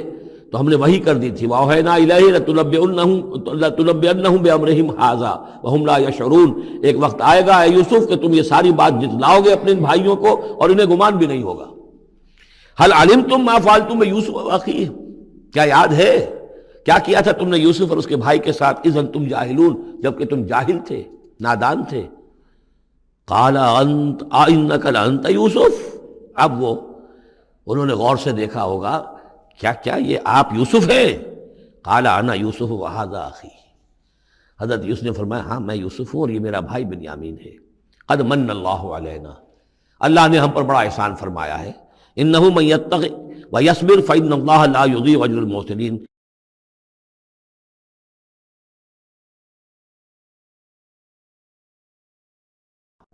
قالوا تاللہ لقد آثرک اللہ علینا وان کنا لخاطئین، انہوں نے کہا اللہ کی قسم ہے اللہ نے آپ کو ہم پر ترجیح دی ہے، پسند کر لیا ہے، اور یقیناً ہم تھے خطا کار، ہم سے ہی غلطیاں ہوئی ہیں، ہم نے ظلم کیا ہے، ہم نے زیادتیاں کی ہیں۔ قال لا تثریب علیکم اليوم، حضرت اب یوسف علیہ السلام کی وہ جو شخصیت کی بلندی ہے، ترفع ہے، وہ ظاہر ہو رہی ہے، نہیں آج میں تم پر کوئی ملامت نہیں کرنا چاہتا، ہو گیا جو ہونا تھا۔ قال لا تصریب علیکم اليوم یغفر اللہ لکم، اللہ تمہیں معاف کرے، وہو ارحم الراحمین، اور وہ بہترین رحم کرنے والا، تمام رحم کرنے والوں سے بڑھ کر رحم کرنے والا ہے۔ اذهبوا بقمیصی ھذا، یہ میرا کرتا لے جاؤ، فالقوہ علی وجہ ابی، تو میرے والد کے چہرے پر اس کو ڈال دو، یات بصیرہ، ان کی بصارت لوٹ آئے گی۔ واتونی باہلکم اجمعین، اور تم اپنے سارے خاندان کو، قبیلے کو لے کر آ جاؤ۔ ولما فصلت العیر، اب یہاں سے مصر سے چلا ہے قافلہ جس میں کہ حضرت یوسف کا وہ پیرہن بھی ہے، وہ کرتا بھی ہے۔ قال ابوہم، اب وہاں کنعان کے اندر بیٹھے ہوئے حضرت یعقوب فرما رہے ہیں انی لاجد ریح یوسف، مجھے تو یوسف کی خوشبو آ رہی ہے، آج تک تو آئی نہیں اب آ گئی۔ مطلب یہ کہ یہ اللہ تعالیٰ کی طرف سے ہوتا ہے، یہ کسی کے ذاتی اوصاف نہیں ہے، کسی نبی کا کوئی اپنی قدرت ذاتی نہیں ہوتی، جو بھی علم اللہ دینا چاہے، جس وقت جو چیز جو ہے وہ اللہ تعالیٰ کو دکھا دے۔ حضرت عمر کو اگر میدان دکھا دیا گیا، میدان جنگ جو ہے شام کا، اللہ نے جب چاہ دکھا دیا، لیکن اس کا یہ مطلب تو نہیں تھا کہ جب چاہتے حضرت عمر دیکھ لیتے، کہ ٹی وی آن کیا اور دیکھ لیا کہ اس وقت کیا ہو رہا ہے وہاں، یہ نہیں ہے، یہ اختیار جو ہوتا تھا ان کا، اللہ تعالیٰ جس کے لیے چاہے، جو کرامت چاہے، جو معجزہ چاہے ظاہر کر دے، لیکن جب نہیں اللہ کی مشیت تو نہیں۔ پاس ہی کتنے دور ہوں گے جب کہ اس کنویں میں پڑے ہوئے تھے، اس وقت انہیں خوشبو نہیں آ رہی تھی، ورنہ خوشبو سونگ سونگ کر جو وہاں پہنچ گئے ہوتے، لیکن یہ کہ یہ اللہ کی طرف سے ہے۔ لاجد انی لاجد ریح یوسف لولا ان تفندون، مجھے اندیشہ ہے تم مجھے یہ نہ کہو کہ اب تو یہ بالکل سٹھیا گئے، یعنی اب یہ یوسف کی خوشبو آ رہی ہے ان کو۔ قالوا تاللہ انک لفی ضلالک القدیم، انہوں نے یہی کہا گھر والوں نے، خدا کی قسم آپ اپنے اسی پرانے خیال میں ہیں، پرانے وہم میں ہیں، آپ سمجھتے ہیں کہ یوسف زندہ ہے، حالانکہ نہ معلوم وہ کہاں کا ہلاک ہو چکا، ختم ہو چکا۔ فلما ان جاء البشیر، تو جب وہ بشارت دینے والا آیا، القاہ علی وجہہ، اور حضرت یوسف کا کرتا اس نے ڈالا حضرت یعقوب کے چہرے پر، فردت بصیرا، تو وہ لوٹ آئے دیکھتے ہوئے، یعنی ان کی نگاہ جو ہے وہ عود کر آئی، بصارت لوٹ آئی۔ قال الم اقل لکم انی اعلم من اللہ ما لا تعلمون، انہوں نے فرمایا کیا میں نے تم سے نہیں کہا تھا، مجھے اللہ کی طرف سے ان چیزوں کا علم حاصل ہے جو تم نہیں جانتے۔ قالوا یا ابانا استغفر لنا ذنوبنا انا كنا خاطئین، ان کا ابا جان ہمارے لیے استغفار کیجئے، اللہ تعالیٰ سے ہمارے گناہوں کی معافی کی درخواست کیجئے، یقیناً ہم خطا کار تھے، ہم سے غلطیاں ہوئی ہیں۔ قال سوف استغفر لکم ربی، اب یہاں دیکھیے صوفہ کا لفظ بہت اہم ہے، ذرا ٹھہر کر میں استغفار کروں گا، ابھی غصہ ختم نہیں ہو رہا ہے حضرت یعقوب علیہ السلام کا، یعنی یہ کہ ابھی وہاں پیشی ہو جائے گی، اس کے بعد سارا معاملات کی صفائی ہوگی، ابھی فوری طور پر استغفار نہیں کر رہے ہیں۔ سوف استغفر لکم ربی، ٹھیک ہے، کچھ وقت کے بعد میں تمہارے لیے استغفار کروں گا، انہ هو الغفور الرحیم، یقیناً وہ غفور ہے اور رحیم ہے۔ فلما دخلوا علی یوسف، اب جب یہ سب کے سب آ گئے وہاں سے، پورا قافلہ آ گیا، تمام بنی اسرائیل، اب 12 گھرانے تھے یہ، ان کی اولادیں تھیں، ان کے بچے تھے، بیویاں تھیں، وہ سب آ گئے۔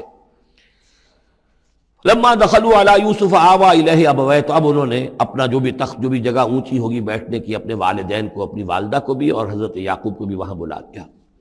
وقال ادخلوا مصر ان شاء اللہ آمنین، اور کہا کہ اب آپ لوگ مصر میں داخل ہوں اللہ چاہے تو پورے امن کے ساتھ، یہاں آپ کے لیے امن ہے، سکون ہے، راحت ہے۔ ورفع ابویہ علی العرش، اور اپنے والدین کو انہوں نے اپنے تخت کے اوپر اٹھا لیا، اوپر بٹھا لیا۔ وخروا لہ سجدا، اور وہ سب کے سب ان کے سامنے سجدے میں گر گئے۔ یہ سجدہ تعظیمی کہلاتا ہے، جو کہ پہلی شریعتوں میں جائز تھا۔ شریعت محمدی علیہ صاحب الصلاۃ والسلام میں جہاں دین کی تکمیل ہو گئی ہے، تو واقعہ یہ ہے کہ پھر توحید کا معاملہ بھی جو ہے وہ آخری درجے میں تکمیل کو پہنچا دیا گیا۔ یہ سجدہ تعظیمی اب حرام مطلق ہے، لیکن اس سے پہلے یہ جائز تھا۔ ہمارے ہاں بعض لوگ جو ہے وہ قبروں کو یا اور ہم اپنے پیروں کو، بزرگوں کو کہتے ہیں سجدہ کرتے ہیں یا جھکتے ہیں، تو دلیل پکڑتے ہیں ان چیزوں سے کہ یہ سجدہ دیکھو حضرت ابراہیم سے ثابت ہے، فلاں سے ثابت ہے، اور یہ جو حضرت یوسف کو سجدہ کیا گیا ہے۔ لیکن یہ سجدہ سمجھ لیجئے سجدہ تعظیمی جائز تھا، اس میں کوئی شک نہیں، لیکن اب یہ حرام مطلق ہے۔ وقال یا ابت ھذا تاویل رؤیایا من قبل، اب کہا حضرت یوسف نے ابا جان دیکھیے یہ ہے تعویل میرے اس خواب کی جو میں نے بچپن میں دیکھا تھا، 11 ستارے اور سورج اور چاند میرے سامنے سجدے میں ہیں۔ تو گویا کہ 11 بھائی اب سجدے میں ہیں اور والدین سورج اور چاند کے حکم میں ہیں۔ قد جعلها ربی حقا، میرے رب نے اس خواب کو سچا کر دکھایا۔ وقد احسن بی اذ اخرجنی من السجن، اور اس نے کتنا ہی میرے ساتھ اچھا سلوک کیا، انعام فرمایا مجھ پر جب کہ مجھے قید خانے سے نکلوایا۔ وجاء بکم من البدو، اور آپ سب لوگوں کو لے آیا ہے یہاں بادیہ نشینی کی سخت زندگی سے نکال کر یہاں حضارت اور تمدن اور وقت کی عظیم ترین جو متمدن ملک ہے اس کے اندر آپ کو پہنچا دیا۔ من بعد ان نزغ الشیطان بینی و بین اخوتی، اس کے بعد کہ شیطان نے میرے اور میرے بھائیوں کے درمیان دشمنی ڈال دی تھی۔ ان ربی لطیف لما یشاء، یقیناً میرا رب تدبیر کرتا ہے بہت خفیہ طور پر جس چیز کی وہ چاہتا ہے، لوگوں کو سمجھ میں نہیں آتا، لیکن اللہ تعالیٰ کی تدبیر جو ہے وہ بالآخر کامیاب ہوتی ہے۔ انہ هو العلیم الحکیم، یقیناً وہی ہے ہر شے کا علم رکھنے والا اور حکمت والا۔ رب قد آتیتنی من الملک، اب دعا کر رہے ہیں اللہ تعالیٰ کی طرف رجوع کر کے، پروردگار تو نے مجھے حکومت بھی عطا کی، وعلمتنی من تاویل الاحادیث، اور مجھے چیزوں کی تہ تک پہنچنا، باتوں کی تہ تک پہنچنا یا خوابوں کی تعبیر کا جاننا، یہ علم سکھایا۔ فاطر السماوات والارض، اے وہ ہستی جس نے آسمان اور زمین کو پیدا کیا ہے، انت ولی فی الدنیا والآخرہ، تو ہی میرا پشتپناہ ہے، مددگار ہے، کارساز ہے، دنیا میں بھی آخرت میں بھی۔ توفنی مسلمن، مجھے وفات دیجو اسی حالت اسلام میں، فرما برداری ہی کی حالت میں، والحقنی بالصالحین، اور مجھے شامل کر دیجو اپنے صالح بندوں میں۔ ذالک من انباء الغیب نوحیہ الیک، یہ ہیں غیب کی خبروں میں سے جو ہم وحی کر رہے ہیں اے نبی، اے محمد آپ کی جانب۔ وما کنت لدیہم اذ اجمعوا امرہم وما ہم یمکرون، اور آپ تو ان کے پاس موجود نہیں تھے جب انہوں نے فیصلہ کیا تھا، اتفاق رائے کیا تھا حضرت یوسف کے بارے میں، اور جب کہ وہ چال چل رہے تھے، پلاننگ کر رہے تھے۔ وما اکثر الناس ولو حرصت بمؤمنین، اور یہ بھی سن لیجئے آپ کتنا ہی چاہیں لیکن اکثر لوگ ایمان لانے والے نہیں ہیں۔ آپ سے سوال کیا گیا، اس کا جواب انہیں دے دیا گیا، اتنا عمدہ، اتنا خوبصورت، ہر چیز جو ہے کھول کر بتا دی گئی، لیکن یہ لوگ ایمان لانے والے نہیں ہیں۔ وما اکثر الناس ولو حرصت بمؤمنین وما تصلهم علیہ من اجر، اور نبی آپ تو ان سے کوئی اجر نہیں مانگ رہے، ان ہوا الا ذکر للعالمین، نہیں ہے یہ مگر تمام جہان والوں کے لیے یاد دہانی ہے اور نصیحت۔ وَكَأَيٍّ مِّنْ آیَةٍ فِي السَّمَاوَاتِ وَالْأَرْضِ يَمُرُّونَ عَلَيْهَا، اور کتنی ہی اور آیتیں ہیں، نشانیاں ہیں آسمانوں اور زمین میں جن میں کہ یہ گزرتے رہتے ہیں، دیکھتے رہتے ہیں، وَهُمْ عَنْهَا مُعْرِضُونَ، لیکن اعراض ہی کرتے رہتے ہیں، ان پر توجہ نہیں کرتے، غور نہیں کرتے۔ وَمَا يُؤْمِنُ أَكْثَرُهُم بِاللَّهِ إِلَّا وَهُم مُشْرِكُونَ، یہ بھی نوٹ کر لیجئے، اور جو لوگ اللہ کے ماننے والے ہیں وہ بھی اکثر وہ ہیں جو اس کے ساتھ شرک بھی کرتے ہیں۔ أَفَأَمِنُوا أَن تَأْتِيَهُمْ غَاشِيَةٌ مِّنْ عَذَابِ اللَّهِ، کیا وہ نچنت ہیں، اس سے بے خوف ہو چکے ہیں، اس سے کہ آدھم کے ان پر کوئی عذاب کی طرف سے ڈھانپ لینے والی شے، کوئی آفت عذاب کی، اللہ کے عذاب کی۔ اور تأتیہم الساعۃ بغتۃ، اور انہیں اس کا بھی کوئی ڈر نہیں رہا ہے کہ قیامت اچانک آ پہنچے، وہم لا یشعرون، اور انہیں اس کا احساس تک نہ ہو۔ قل هذه سبیلی ادعو الی اللہ علی بصیرۃ انا ومن اتبعنی، کہہ دیجئے اے نبی صلی اللہ علیہ وسلم یہ میرا راستہ ہے اور میں اللہ کی طرف بلا رہا ہوں، لیکن یہ میرا بلانا اور اس راستے کا اختیار کرنا اندھیرے میں ٹامک ٹوئیاں مارنے کے مترادف نہیں ہے۔ علی بصیرۃ انا، میں بصیرت باطنی کے ساتھ، سوجھ بوجھ کے ساتھ، سمجھ کر، کانشیسلی، شعور کے ساتھ میں اس راستے پر چل رہا ہوں اور اس راستے کی طرف بلا رہا ہوں۔ اور جہاں تک تو حضور کا معاملہ ہے وہ تو بات بالکل واضح ہے کہ پورے شعور کے ساتھ، ادراک کے ساتھ، یقین کے ساتھ، بصیرت باطنی کے ساتھ، ظاہر بات ہے کہ آپ اللہ پر ایمان بھی رکھتے تھے اور اللہ کی طرف بلا بھی رہے تھے۔ یہاں زیادہ قابل توجہ ہے وہ من اتبعنی، جو میری پیروی کر رہے ہیں، وہ بھی اندھے بہرے مقلد نہیں ہے بلکہ وہ بھی میری پیروی کر رہے ہیں، تو وہ بھی علی بصیرت، سمجھ کر، شعور کے ساتھ۔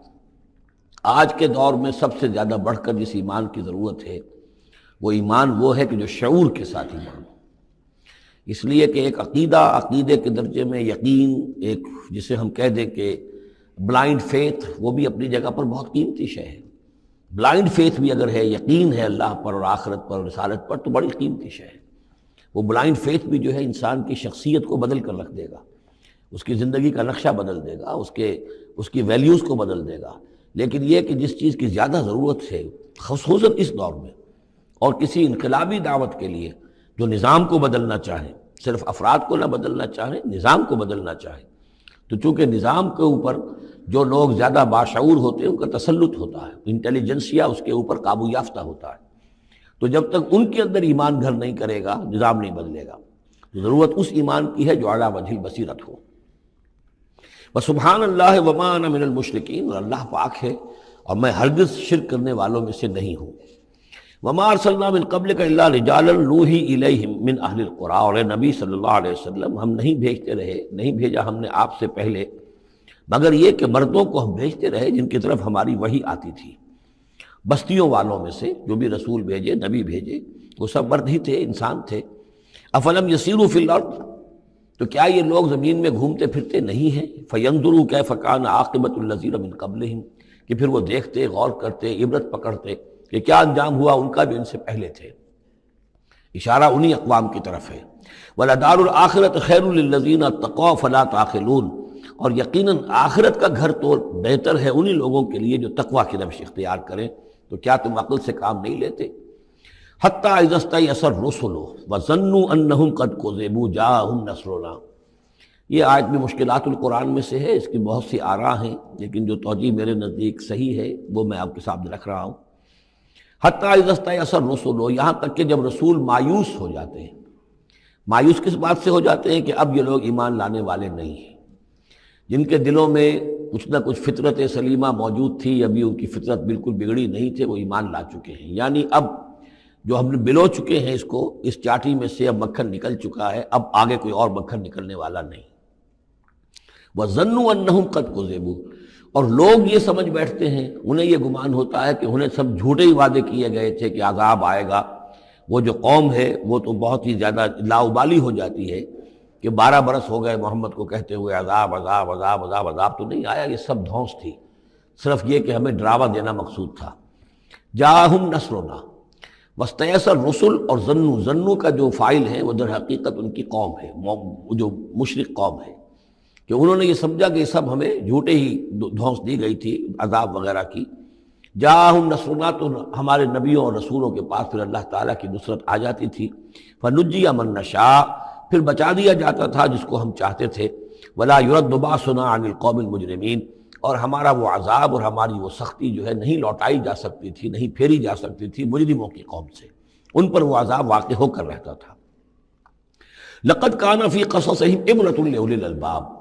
ان کے حالات میں، اس بیان میں یقیناً ہوش مند لوگوں کے لیے عبرت ہے، عقل کا سامان ہے، سبق کا سامان ہے۔ ما كان حدیثا یفترا، یہ قرآن ایسی شے نہیں ہے جسے گھڑ لیا جائے، کوئی شخص اپنے جی سے اس کو تصنیف و تعریف کر لے۔ ولیکن تصدیق الذی بین یدیہ، بلکہ یہ تو تصدیق کرتے ہوئے آیا ہے اس کی جو اس کے سامنے موجود ہے۔ لیکن واقعہ یہ ہے کہ تورات میں جب یہ واقعات آتے ہیں، مولانا مودودی نے بہت ہی عمدگی کے ساتھ تقابلی مطالعہ کیا ہے کہ تورات میں جب یہ قصہ بیان ہوا ہے تو اس بیان کے اندر جو حسن ہے جو قرآن بیان کر رہا ہے، اور جو اس کے اندر حکمت کے نکات قرآن مجید نے بیان کیے ہیں، معلوم ہوتا ہے کہ اس کا کوئی 100واں حصہ بھی تورات کے بیان میں نہیں ہے۔ اس کی وجہ کیا ہے کہ اصل تورات گم ہو گئی تھی، بعد میں جب وہ حافظے سے مرتب کی گئی ہے تو ظاہر بات ہے کہ اس میں وہ بات پھر پیدا نہیں ہو سکی جو اصل اللہ تعالیٰ کی طرف سے اتری ہوئی تورات میں تھی۔ ما کان حدیثا یفترا ولکن تصدیق الذی بین یدیہ وتفصیل کل شیء وہدی ورحمۃ لقوم یؤمنون، اور اس میں تفصیل ہے ہر چیز کی، یعنی جو بھی ضروری باتیں انسان کے علم میں آنی چاہیے ہدایت کے لیے، اس کی ساری تفاصیل اس میں موجود ہیں، اور یہ ہدایت ہے اور رحمت ہے ان لوگوں کے حق میں جو اس پر ایمان لائیں۔